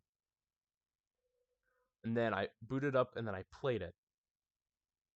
It was a minute-long game. It's only a minute long, but that was the first gameplay video I have ever uploaded. Clubstep Studios. And right after I made it, I realized how to upload, and I made three. I think was it two or three more videos that same day. No wait, it was two. I made two more videos. I had Baldi's Basics already downloaded on the computer because I was playing it by myself. So then I popped those games on, then I played them. So and that was the moment I discovered how to make gameplay videos. It took me from June to November. That's like 5 months to just figure out how to make game, figure out how to make a gameplay video. Chapter 4, the channel's former years. So this is really all the way up from 2019 all the way to like summer of 2020. So I felt the first point, the need to create more videos. I was in a creative frenzy when I learned how to make gameplay videos. So not only did I play individual games, I did one-offs, but my first full game, Five Nights at Freddy's, I played on was it November 11th? Yeah, because oh wait, no, I got it wrong. Death Trips was October. I played Five Nights at Freddy's November. Okay, so October was Death Trips. November, I'm sorry. I got my own timeline wrong. October was Death Trips. November I played Five Nights at Freddy's on Veterans Day, which I remember. And I believe it was on Veterans Day when I was trying to doubt myself. But point is, I played Five Nights at Freddy's in my first full game, and I ended up playing FNAF 1, 2, 3 without deviating. Like, I played basically just the Five Nights at Freddy's, and I played Bendy, and I played a FNAF spin off, Five Nights at Candy's, all of that, as well as I was making videos. And then I did my first live stream with Cuphead because I learned how to do the live stream. I learned how to make live streams, and then I live streamed Cuphead. I actually didn't finish my live stream series of Cuphead, but the point is I was doing so many projects. So many like new ideas. Second point, the buzzcut era. If you watch my videos, then you'll probably understand that from my Death Trips video all the way to when COVID hit in 2020, I had a buzz cut, and CAP, Civil Air Patrol, requires the men there to have it. Requires the cadets there to have a buzz cut. If you're a man, to have a buzz cut. That's for their dress code. So I had a buzz cut for those videos. So I had like basically almost no hair for the entirety of 2019 going into 2020. I had like no hair, and that was just how it was back then. Of course, my setup was simple. In fact, I didn't even have these earbuds. I didn't use anything crazy. All I had was just wired earbuds and of course a setup that I already bought, so really nothing there. Making a second channel, another project idea. So I already talked about making a second channel, Full Games at Clubstep Studios, uploading a full game to the channel, which ended up being completely unsustainable. And not only that, but I had other project ideas. I came up with a parody of Unis Honest. If anybody remembers Unis Honest, they showed up fall of 2019, and basically they lasted for an entire year exactly. Their whole gimmick was that they would make videos every single day for a whole year and then just delete the entire channel as a symbolism for death. I wanted to make my own parody of that called Vita Nova, Latin for new life, where I bring old memories back. I bring old memories back from the dead and resurface them. That was really cool in concept, but I did no planning for it. That's the only issue is that I did no planning, and I ended up running out of things to do within like a few weeks, so I scrapped it. I deleted all the videos on it, and I scrapped it. And then Christmas of 2019, something happened. In Christmas of 2019, I got this laptop that I'm recording this very video on. My parents, God bless my parents, they bought me a laptop because they knew that my channel was it was still in its infancy, but it was growing and growing and like I mean, not growing significantly to the point of like monetization, but like it was growing, and I was able to get an HP Pavilion gaming laptop. That's where all my videos have been, all my PC videos have been recorded this very day. I changed rooms. I'm now up in this room right here. It's been like that way. It's been that way for nearly 5 years. In December of 2022, I made the very first. It was December 22nd of 2000. Why did I say 22? December 22nd, 2019. I made the very first Club Studios Best Moments compilation. I was heavily inspired by um Markiplier's scary game highlights, and I was heavily inspired by Corey Kenshin's highlights. I wanted to make my own version, so I went to iMovie. I screen recorded a bunch of clips. I put them all to iMovie, spliced them, and uploaded the video. The very first Moments compilation is 2 minutes long. 2 minutes and like 50 some seconds. And that was my pride and joy for so long. And then in 2019, December 31st of 2019, I made the very first channel rewind that basically just recapped all the events that happened in the previous year, which, of course, the channel rewind in question was really just creating the channel, making the first video, and then all the way into December 31st. And then this last point throughout 2020, staying with the same type of games, let me stuck in another creative rut. Basically, all the way from January all the way to the summer of 2020, I kept playing story games or horror games. I didn't deviate from those games. I didn't touch any other games. I didn't want to touch any other games. I was just so ingrained in story-based games or horror games. I really just I shut myself off from wanting to try other games. And that's something that a lot of people do. They shut themselves off into just the same genre of games. And I just find that so harmful because you're not giving really good games a chance by saying they're not that genre I like. They're not that style I like. I used to be like that. And because of that, I got stuck in a rut of I just don't have games to play that satisfy my needs until Chapter 5, Broadening My Horizons. It was until I played Subnautica that I realized that there are so many good games that I've been just putting off and not willing to play. My dad played Subnautica for hours upon hours upon hours, and he guided me through the game, and he told me everything I needed to get. He told me all the stuff I needed to find. He told me where to go to get all the stuff. Some people say that might be giving it away, but for someone who doesn't really play a lot of open world games, it was very welcome because I believe me, I needed the help.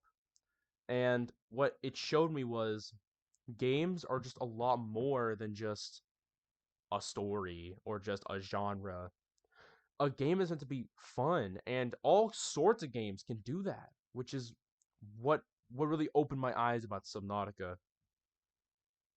And like I said before, it is the first open world game I've played. And nowadays I'm playing a whole bunch of them.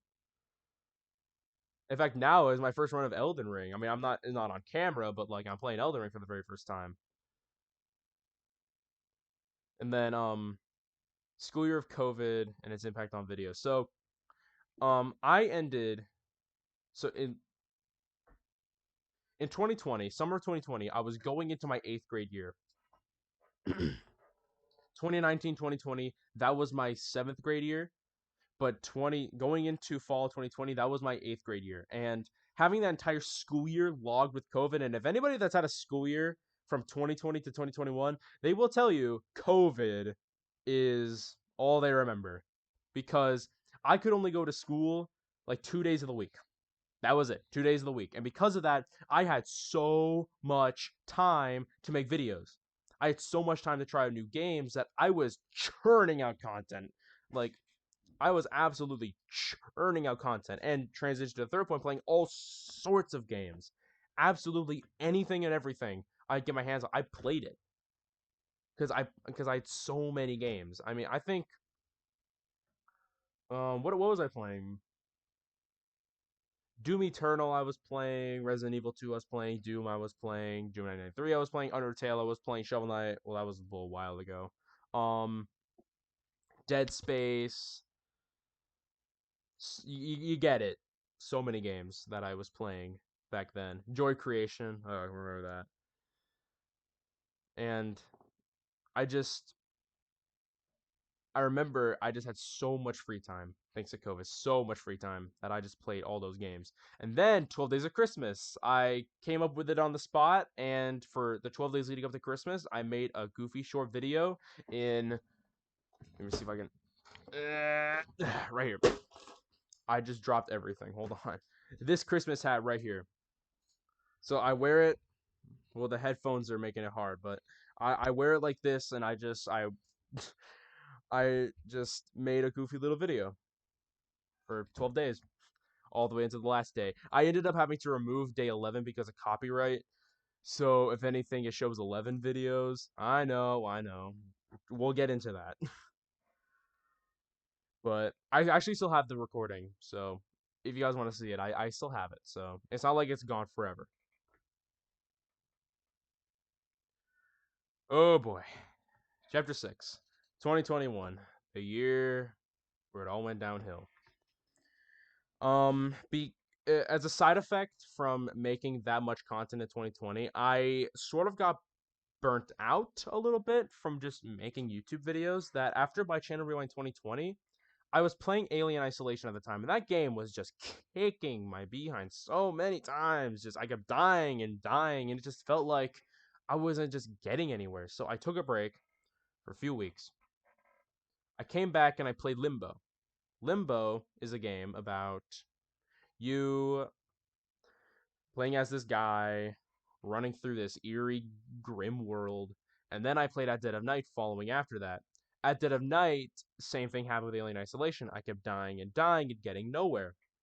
So I took another break for 3 months. Then, summer of 2021, I just kept playing bottom tier games. Like, I played Pogo Stuck and Subnautica Below Zero that summer. Which, keep in mind, those games were on my top 20 worst list. And pretty high up on the top 20 worst list. So, if anything, it just felt like I was just wasting my time. So, because of that,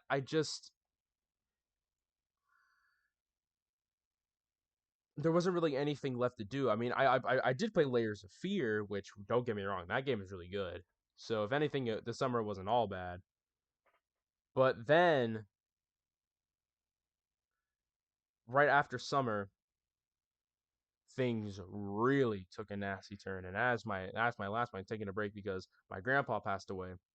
I made my Dark Souls Part 1, and then right after that, I made another Best Moments compilation, and then right after that, I didn't make a video for 2 more months, and that was because my grandpa was dying, and November 4th, 2021, he passed away. He was not doing very well during that time, and I couldn't really bring myself to really make videos. I actually thought about quitting the channel during that time because I really didn't feel like doing anything. I didn't feel like making anything. I just wanted to stop and quit. Things were not going very well this time. I mean, I made so meager videos in 2021, and it's just because of life stuff and just because playing games I couldn't really get myself to really like. And of course, this happening, I was too devastated to really make content. So I ended up stopping for a bit. But on Thanksgiving break, I told myself, instead of playing a long game after all, I've taken many long breaks this year, and it's because I keep locking myself into a long game that I just don't finish. How about this? Instead, play a short game. Play a short game that barely takes any time. And just keep playing short games until you're willing to play a longer game again. And that's what I did. I downloaded a short little horror game called 123 Slaughter Me Street. I played it for 3 parts. Each of the parts are like 20 minutes. It was a 1 hour game. And then I played the sequel, 123 Slaughter Me Street 2. And then I slowly kept coming back into content. After that, I made One Night of Flumpties. I did all the One Night of Flumpties games. Then I played Dark Deception. I played the first chapter of Poppy Playtime. I played Dead Space 2. And then I closed off the year with Five Nights at Freddy's Security Breach. And that was me going strong for the remainder of the year. I came back into Clubstep Studios and I just we're going to start off small. Like small games that you could beat in like an hour. That you could beat in an hour. My voice is dying. I'm sorry. Small games that you can just beat within an hour. And then that's what I did. And then it kept going and it just kept getting better. Chapter 7, Innovations and Ideas. What game do you want me to play? I actually did one way back in 2020, but that was but I didn't actually finish all of the games in there. I didn't even finish all the games in the first What Game Do You Want Me to Play? So I decided to bring it back in full with What Game Do You Want Me to Play? 2. And I actually did finish all those games. It took me 5 months, but I started off with Resident Evil, and then I just kept going, and I kept going, and going, and going, and going. And most of those games were really good. Some of them were masterful games like Resident Evil and Kindergarten, but then there were games like Dead Space 3 and Prey that were less good. Whatever.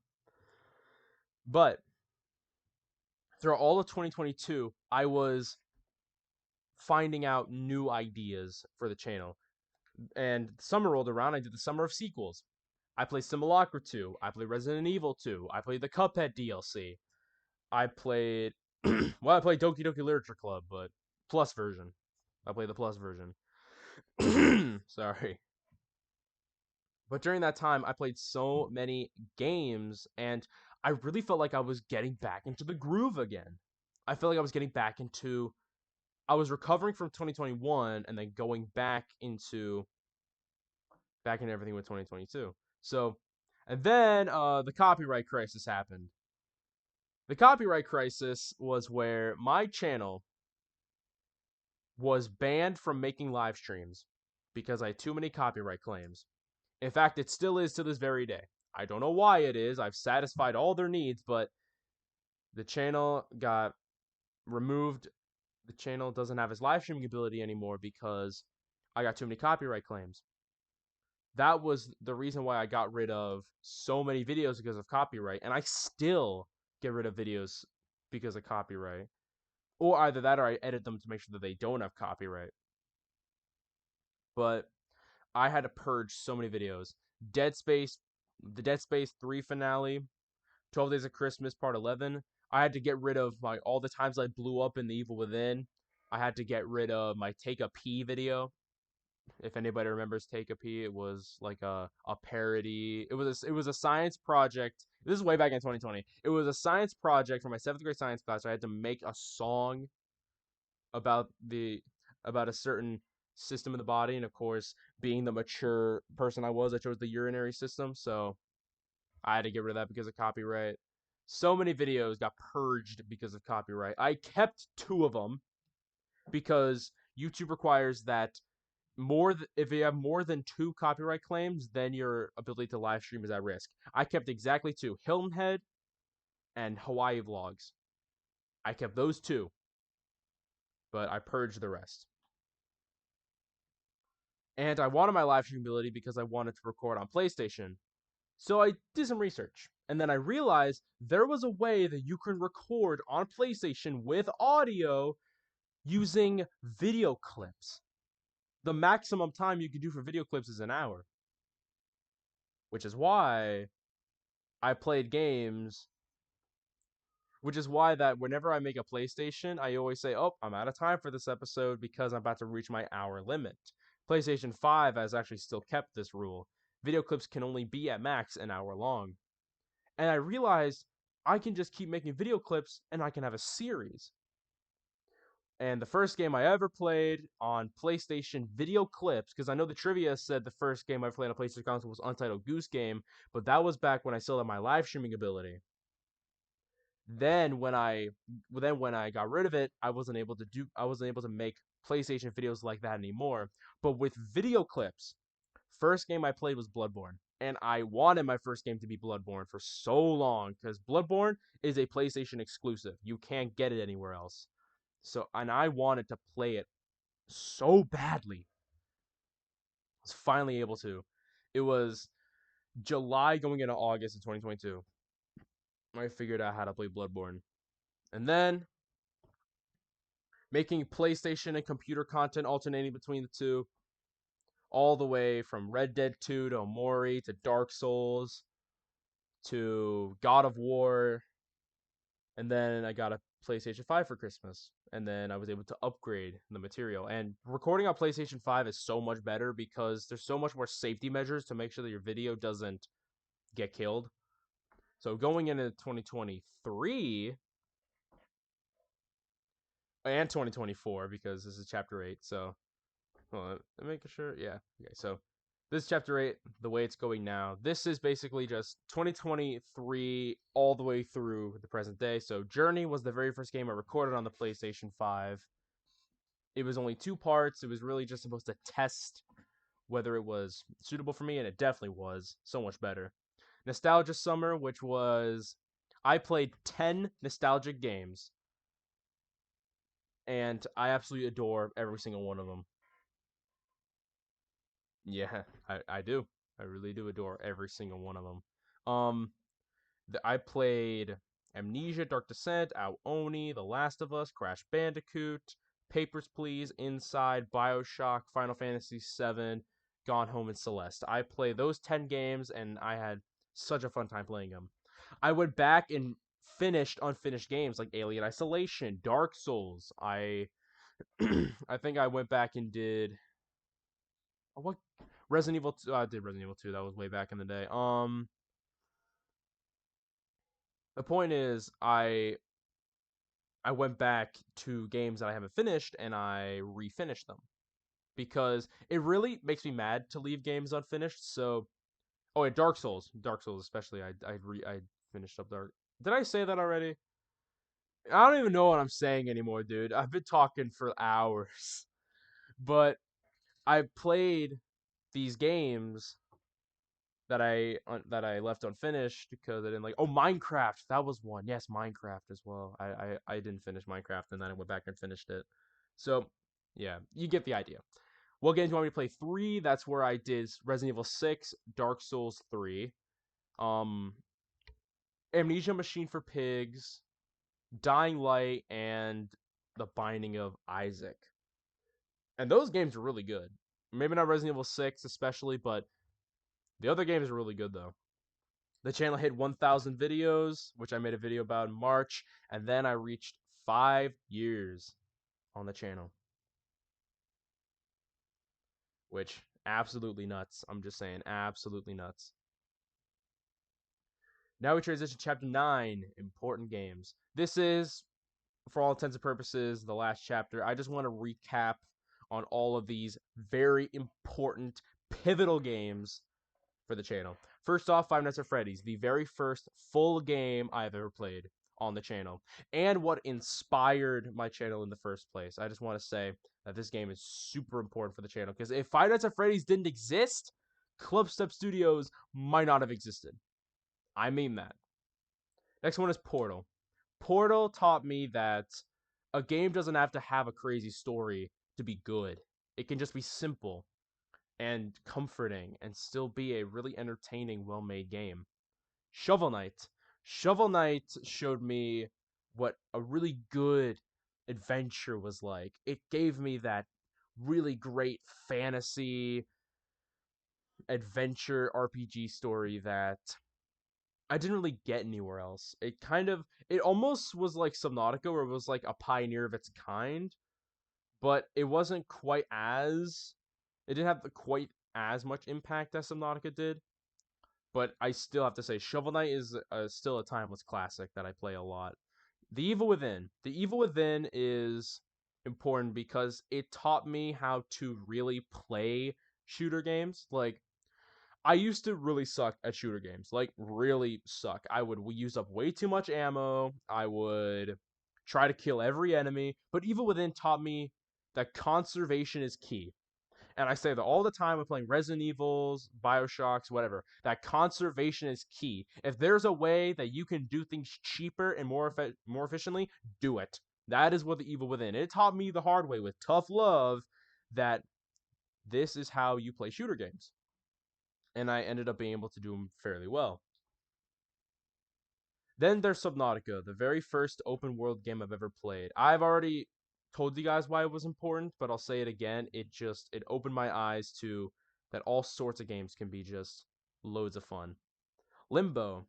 Limbo is important because it it showed me that a game can be, I guess it's important because I came back to it after my very first break, and that's kind of how I always remember it. It's always that game that's just it kind of welcomed me. Like, it welcomed me back into Clubstep Studios for 2021, and just, I mean, it was the very first game I played in 2021, and it slowly welcomed me back into the swing of things. One Two Three Slaughterby Street. That game welcomed me back after many, many breaks, and of course after my grandpa passing away, where all I wanted to do was just to play something small, not locking myself into a long game, just playing something tiny and just making like a few short videos out of it. And One Two Three Slaughterby Street brought me back from the dead, brought the channel back from the dead, quite literally, because it was the short horror game. Hardly anyone's heard of it. I have, because I'm such a indie horror game nerd that I know of the game's existence, and I played it just because it was short, it was sweet, and it brought the channel back. Resident Evil was important because I was able to really hit off another what game do you want me to play and actually do it instead of just backing off in like the first game. So actually, Portal I played because of a what game do you want me to play, but Resident Evil I also did, but it was also the first time that I've actually done one of those and actually finished it. So, and Resident Evil is also the longest series of games on the channel. There are 7 Resident Evil games that I played on the channel, and an 8th one on the way. So get ready for that.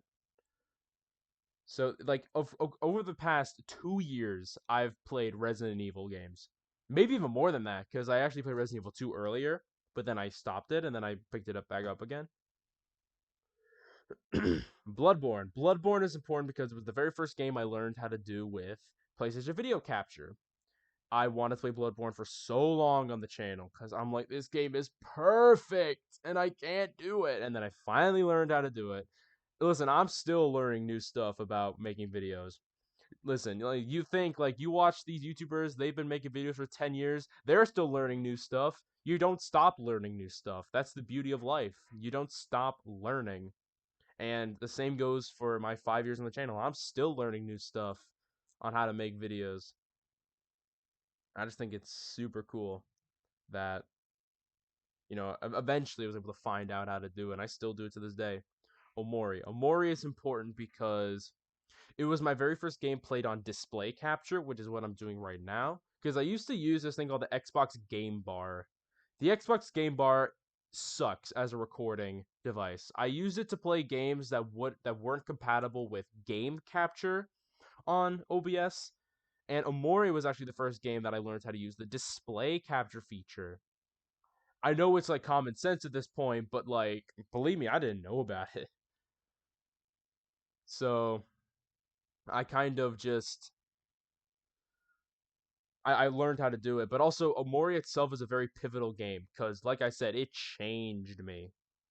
Like, it changed me. Same with Doki Doki Literature Plus, which I didn't put that on this list because it didn't have quite the impact like Omori did, but it changed me. Then there's God of War. God of War was the last video I recorded on the PS4, but it was also the longest series for quite some time. Subnautica used to be the longest series of 24 parts, but then God of War beat it out with 26 parts. And then Ghost of Tsushima made a mockery of the competition with 34 parts. But that's not why it's so important. God of War was important because it was it's a timeless classic like Shovel Knight, but it also had that great story. And I felt excited to play God of War whenever I got the chance to. And then Dark Souls 3. Dark Souls 3 is important because it's my new favorite game of all time. Really, that's about it. I mean, I played it. I first played Dark Souls 3 last December of 2023, as I was playing other games like Alien Isolation and Shadow of the Colossus. I was playing Dark Souls 3. And I remember I was so hooked. I was so hooked. I played the game one more time to get every single boss and DLC, and then I did the What Game You Want Me to Play 3, and then I played it right after I did Resident Evil 6. That game is just beautiful, and it is a very important, pivotal game. Now for the final chapter, the thank you. Thank you. I'm going to read this verbatim. Thank you for your unending support. Without you, this channel would not exist. And those words are so true. Because if you guys were not there to lift me up when I was down, if you guys were not there to watch my videos, like them, comment, share them, subscribe, I don't know where I'd be. I don't know if this channel would even survive. I don't know if I would. I might have still been stopping making videos from 2021. It's true. So, from the bottom of my heart and every fiber of my soul, thank you. Thank all of you. The ones either you new here or you've been with me for the past 5 years. Thank you. Thank you so much for all of the support that you've given me throughout all this time. It it means it means a lot. This channel isn't big. It's not popular. It doesn't have a crazy amount of subscribers, but the community that we've fostered is something special. It's something that no other channel has, and it's beautiful. But now is the moment you've all been waiting for. The final section. Clubstep Studios Best Moments Compilation 15, the 5-year anniversary edition. I am going to go back here. I am going to remove my face from the video capture, and I'm going to just have the full screen up. So give me a moment. I'm gonna just remove this. Alright, so my mic should still be on. I'm gonna shut up now, and I'm gonna let the video take it away.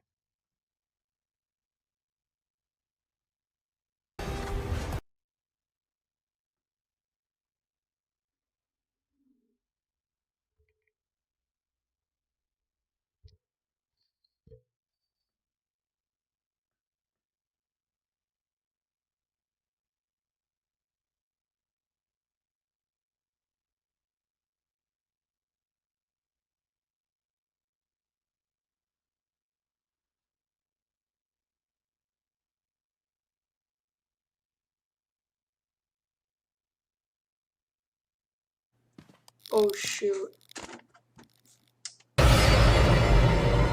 Oh gosh. Oh no no no no.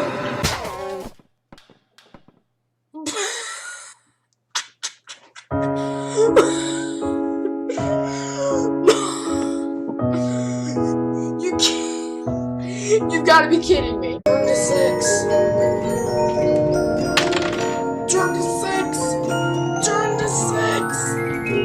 Come on. Saved by the bell. Saved by the bell. Saved by the bell. No. I failed.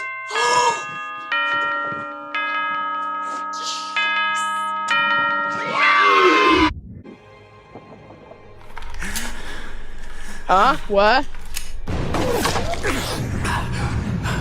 Oh, Wernicke knows!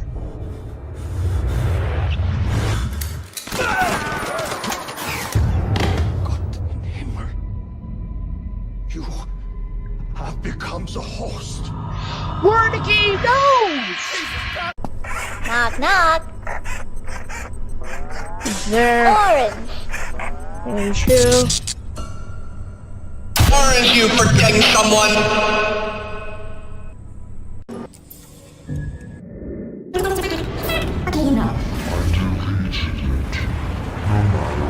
I think I did a lot more than break your heart. Oh! She's dead. She is very much dead. Whoa! Huh? I'm ascending to the heavens. Huh? Oh!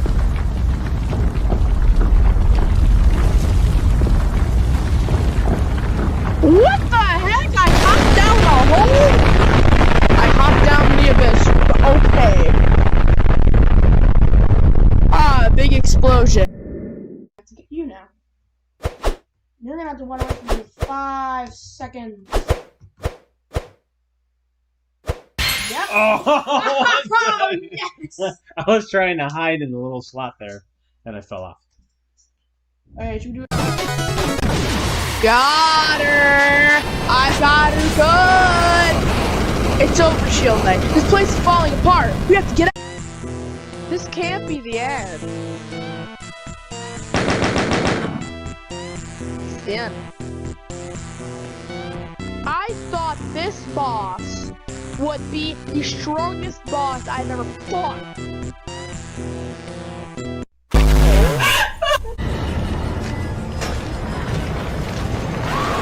Let's go! Let's go! Get that work! Oh my god!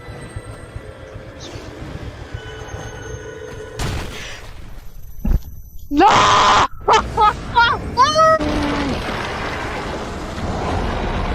You done, Rubik?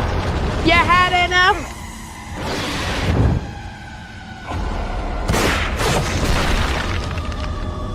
I'm dead. I got achievement unlocked from one of the many. That's it. Freaking hate you.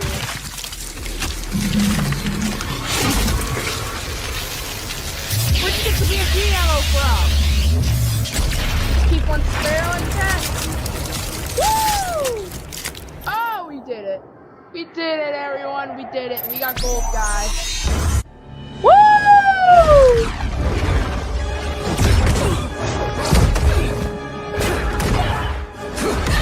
We beat her!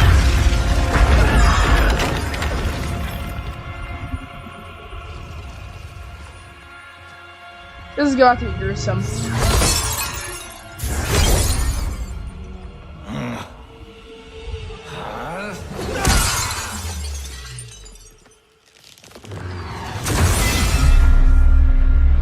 Oh, that's gonna be gruesome.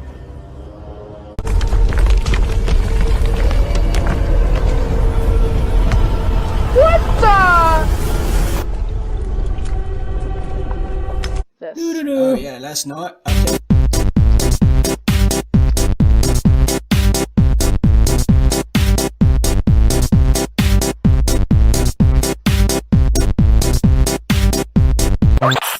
Go together. I know. Now you go among the stars, and I fall among the sand. We are different, but we go together. Oh god.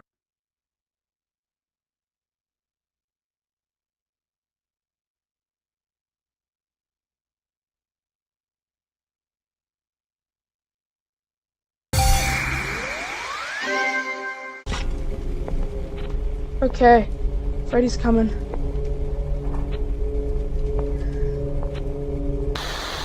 Yes! Yes! Yes! Oh, yes! Yes! Yes! Finally! Oh! Ah! Yes! And then you gotta like E. Oh my gosh. Yeah, that's the strat. Just hell yeah.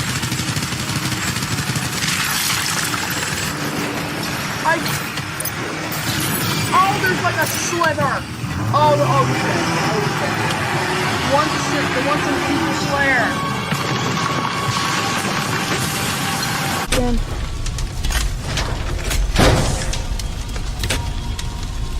Left side. Left. Yes! Yes! Oh, we beat it! We beat it! Oh, I'm hungry. And you know what Six does when she's hungry? Feed on you like a rabbit wolf!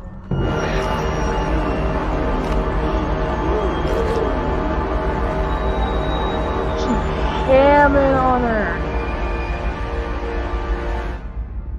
Way to go. You ate Keisha. Good. All ya. Let's get this tank over here.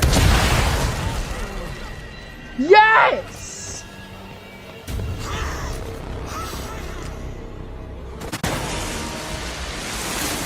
Ooh, I'm so close. Yes! Oh, yes. I should find my own place somewhere. Your life will always be a struggle, and you will always have problems. But today, you have the chance to see things differently. Yeah! Even though it meant facing obstacles that seemed impossible at first, you thought outside the box, and you overcame them. Because you saw things from every angle, you understood them for what they really were. Because you kept moving forward, no matter how far off the path you were told you were headed, or how unexpected it became, you found your way. I feel so accomplished when you say like that, my gosh. I feel so happy.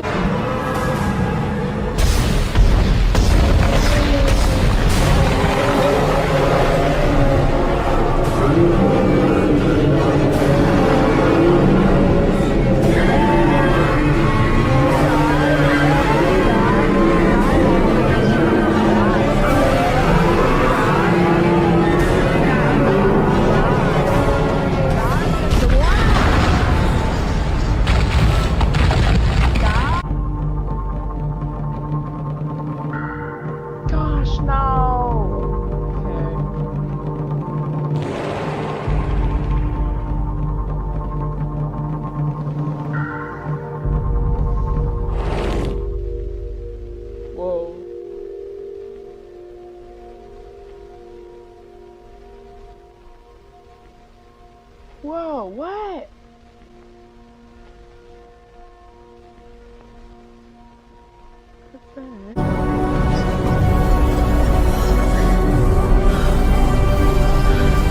Let's go in this giant green void. Forward. Oh boy, that looks really awesome. Whoop. We're in space.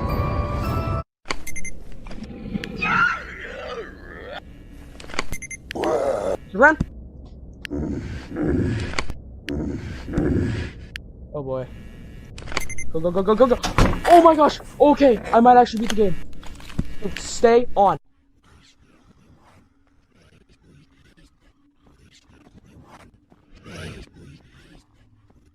Oh boy. Oh boy. Treasure to the finish! Oh, I did it. Okay. Oh god.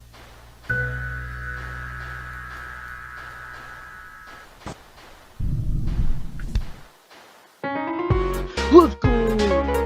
Oh my gosh. I beat it. First try through it. And I got salami. Don't let him escape!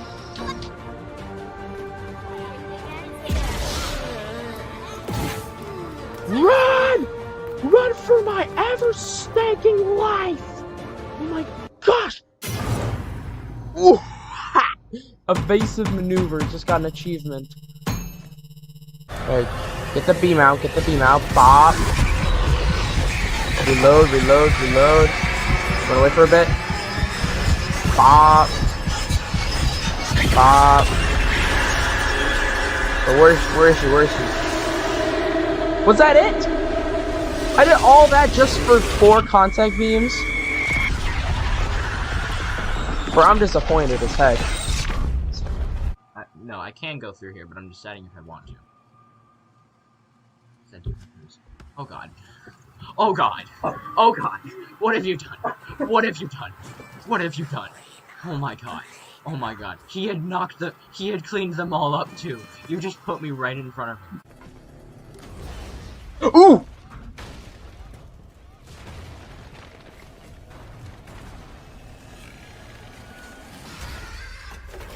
Oh, what the thing is that? Oh gosh. Yo! Ah! She's gonna drop me, isn't she? Don't do it. Oh, she's gonna do it. No! I've been lying, King. Ah! Dang. 6 was always ruthless. Never wanted to trust anyone. Please. Dang. Door, hurry up! Oh! Oh my gosh! Yo! What have you done? You make me part of you! You can't do this to me!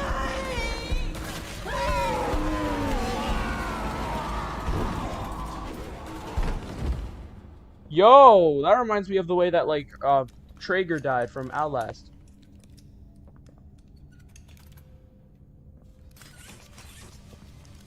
Yo, Coraline? Oh boy. Okay.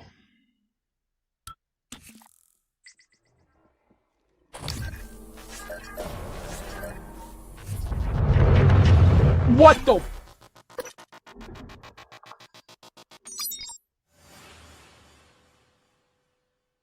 Okay. Can anyone tell me what the heck was that? Yeah. The alien neuromods you carry would pose an unacceptable risk to everyone on Earth if you returned. Have a seat, Morgan. You might as well enjoy the view in your final moments. Alright, y'all. Warning, reactor detonation imminent. Please evacuate Talos 1. We done it.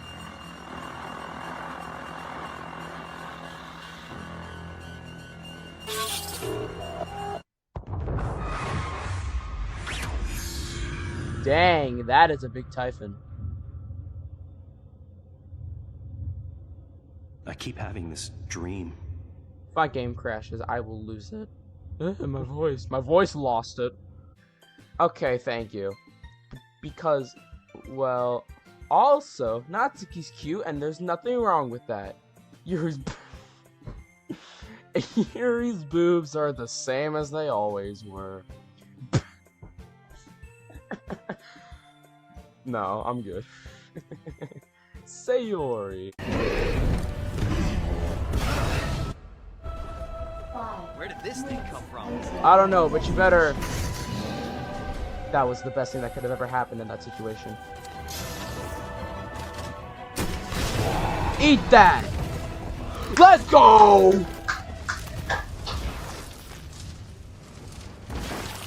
And that's how you kill a tyrant, kids. Let's go! Compliments to the chef, new achievement. Get got, Salt Baker, get got.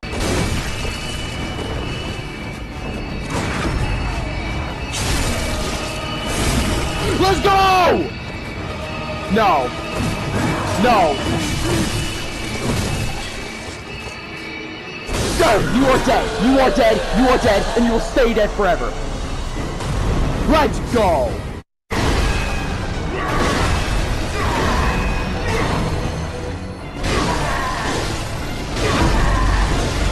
Say goodbye, Ludwig!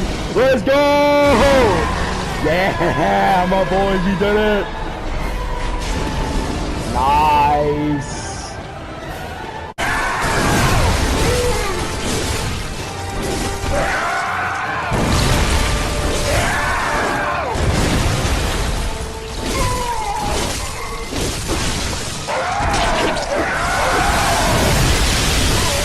Yes! Oh my gosh! Yo! Yo! No way, dudes! No! No way! Oh yeah! Just like Doom 4! Just like Doom 4! Come on! Next time, take the fucking hit! Heck yeah, dudes! And Nemesis is no more. Good riddance. Look out ahead! They're coming out of the fields! I got him! I'm kidding. Watch it! You're mine!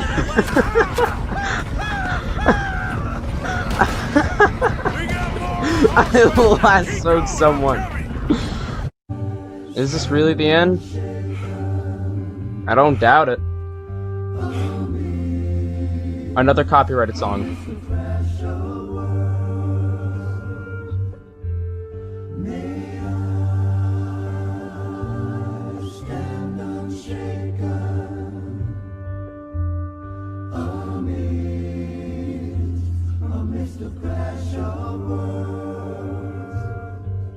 There's our elk. Let's go! That supreme skill. Don't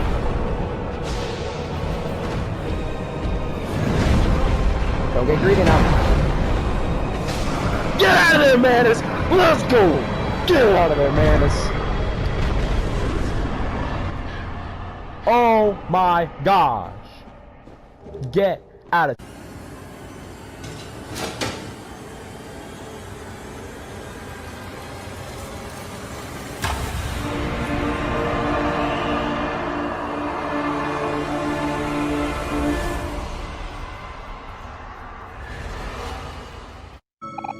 Rainy, we know that you're not someone who likes to take the lead. This has been really hard for you, but you have to put a little bit of trust in us too. Just because you've done something bad, don't make you bad. You've got to live with this pain for so long. You would keep it all inside. It might be easier to ignore your problems, but it's okay to cry about them too.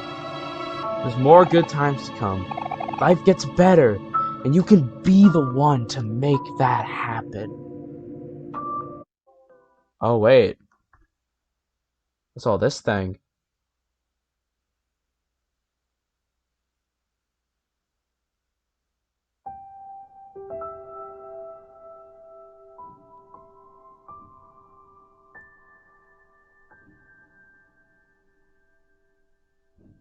I have to tell you something. Oh, here it comes.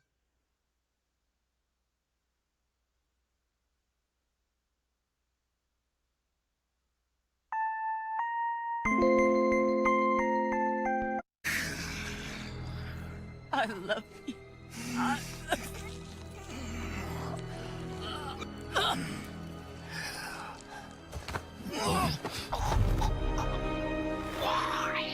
Why do you even care? You could have walked away. The Psychovians here must be better than this.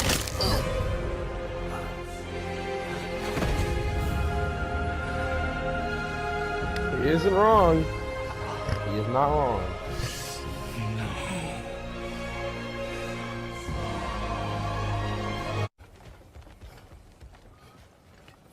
Wait, I got this. Ooh! Totally got him. Ooh, get out of here.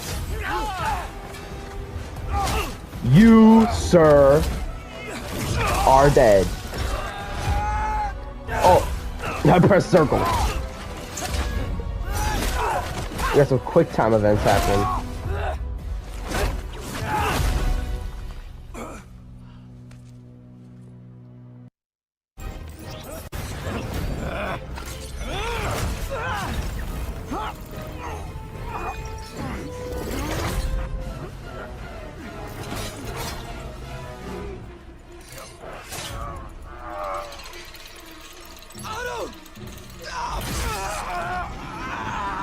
Ooh.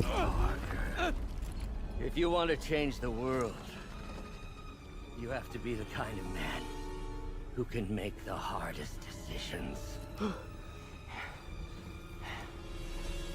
I couldn't agree more. No!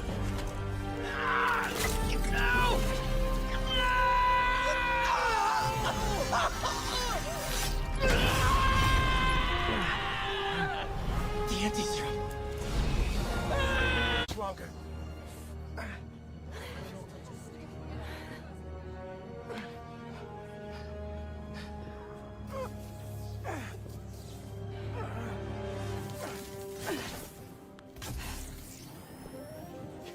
What are you?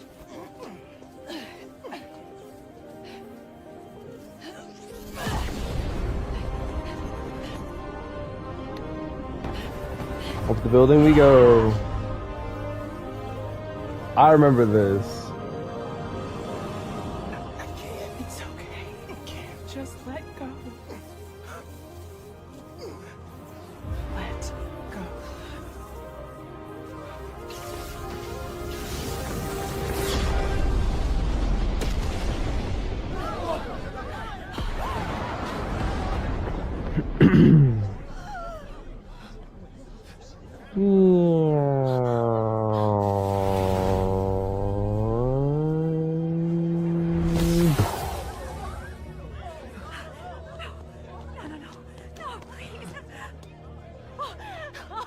Miles!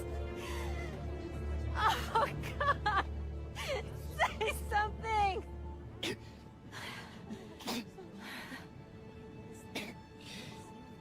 Is everyone okay?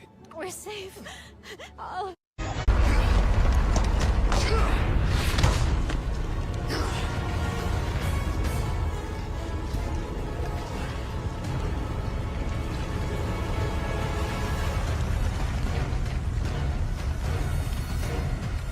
Oh yeah. Watch it. Look that suits you, Sadler. I gotta achieve it. You're small time. I'll give you a holy body.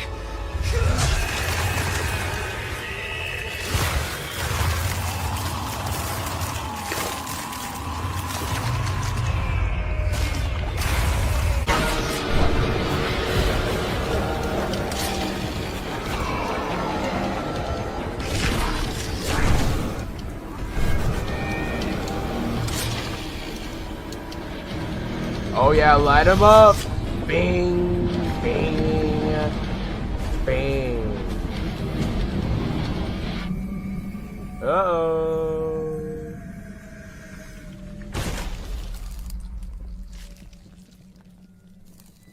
$3.9. Oh! You gotta be kidding me. I don't know where I'm going, but I'm going. Ah! Ah! Ah! How did you see that? Alright, Aerith, magic, magic, magic. Please just win. This one's for you. Finally! Oh my gosh! Oh my god.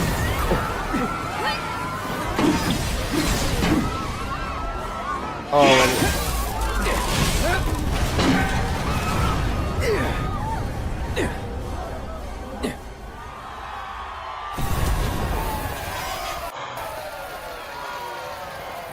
How in the world did I do that? I beat a house! We did it. Bring it. Let's do this. Yes! Yes! Yes! Yes! Oh my god! I can finally put this game to rest. Welcome back.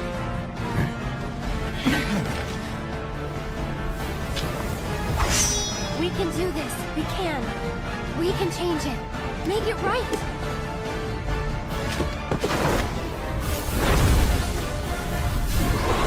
I did it! I beat Sephiroth!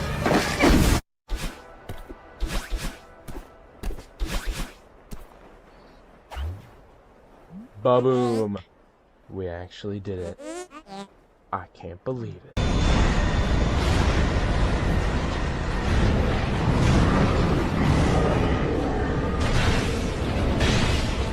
Yes! Yes!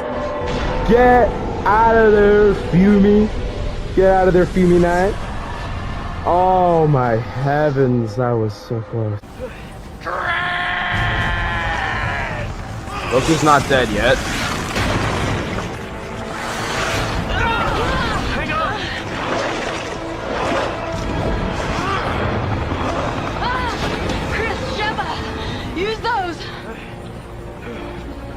Okay. Let's keep the train going. Ready, partner? Locked and loaded.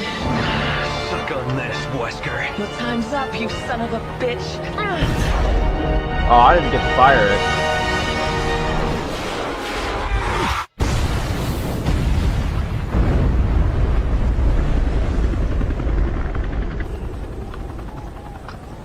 Oh, there we are. That was for our fallen brothers.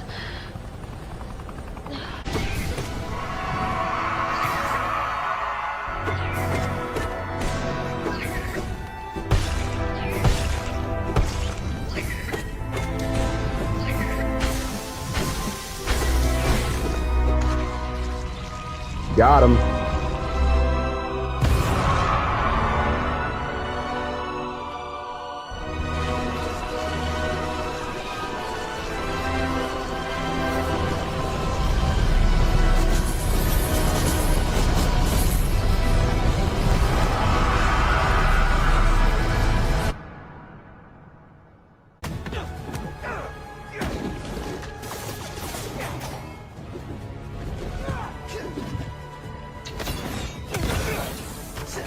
Bop, bop, bop.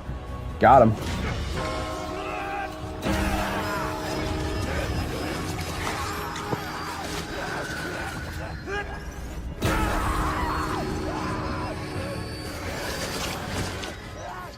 Pete, come on, man. Just focus on me. Come on! I'm stronger than this. You hear me?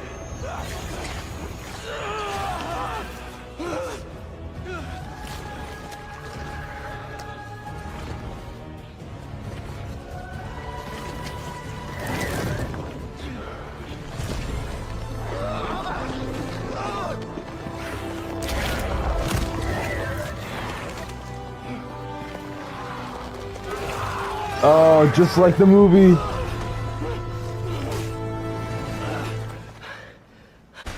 Oh no.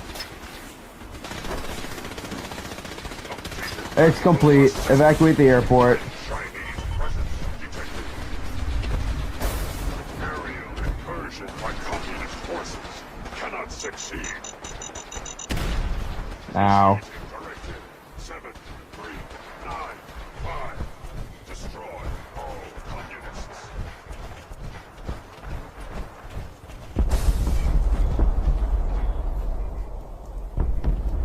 Time to go, man.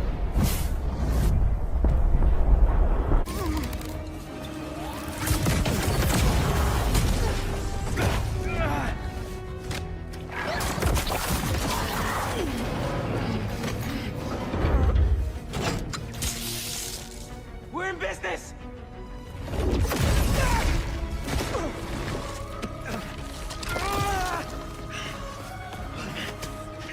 Now, Pete!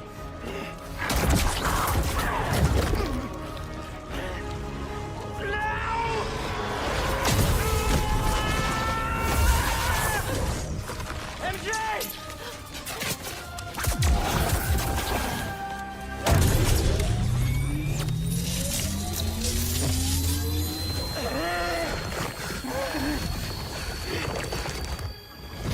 Oh, at one circle. At one square. At one, I know what I'm doing.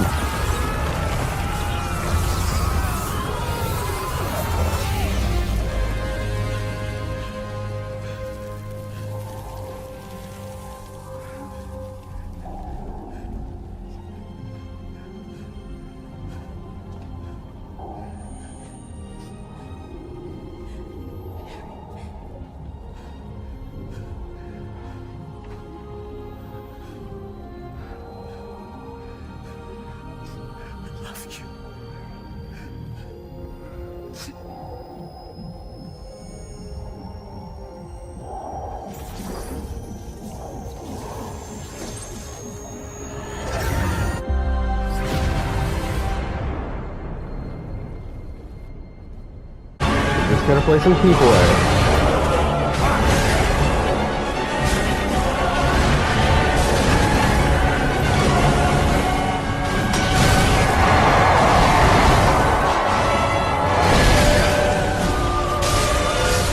Yes! We did it, y'all. That's game. Oh yeah, emote on him. Emote on him.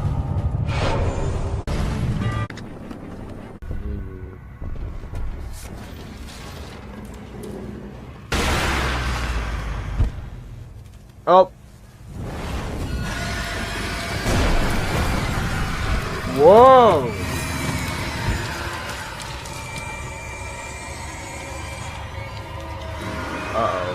Uh-oh.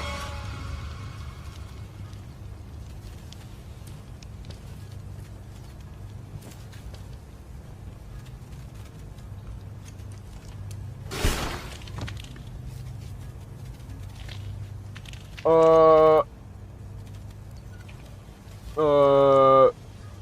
Bye.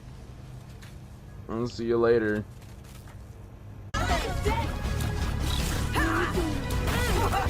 Ow.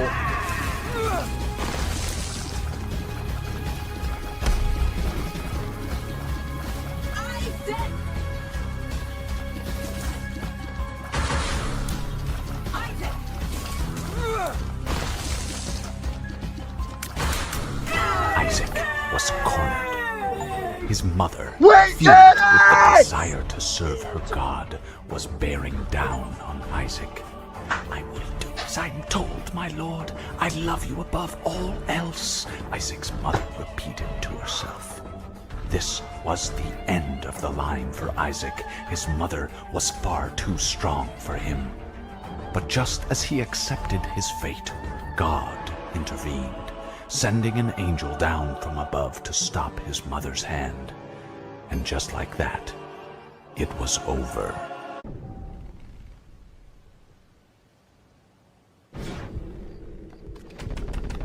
Do it, do it, do it, do it, do it. Nice.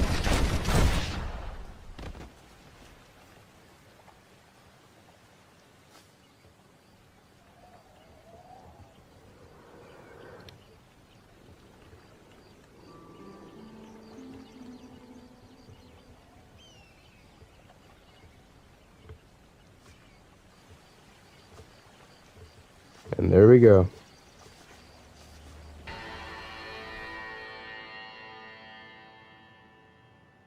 Enemy, with the warrior's death.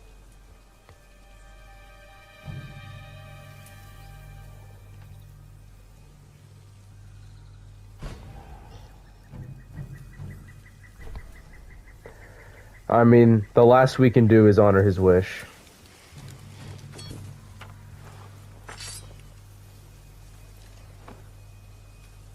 I will make sure you are remembered as a great warrior, a wise leader, and a father. Thank you, my son.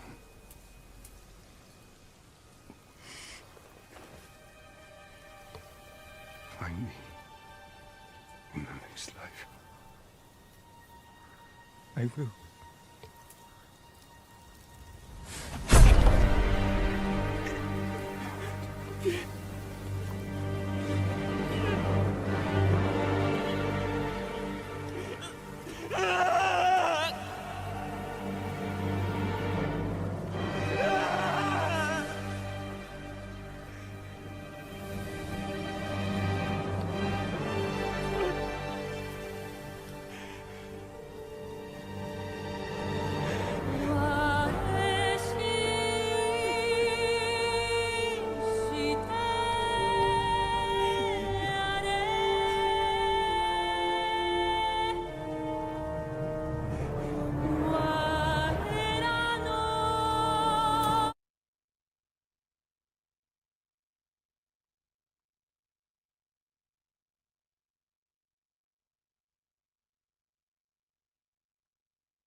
Now, how was that for a best moments compilation?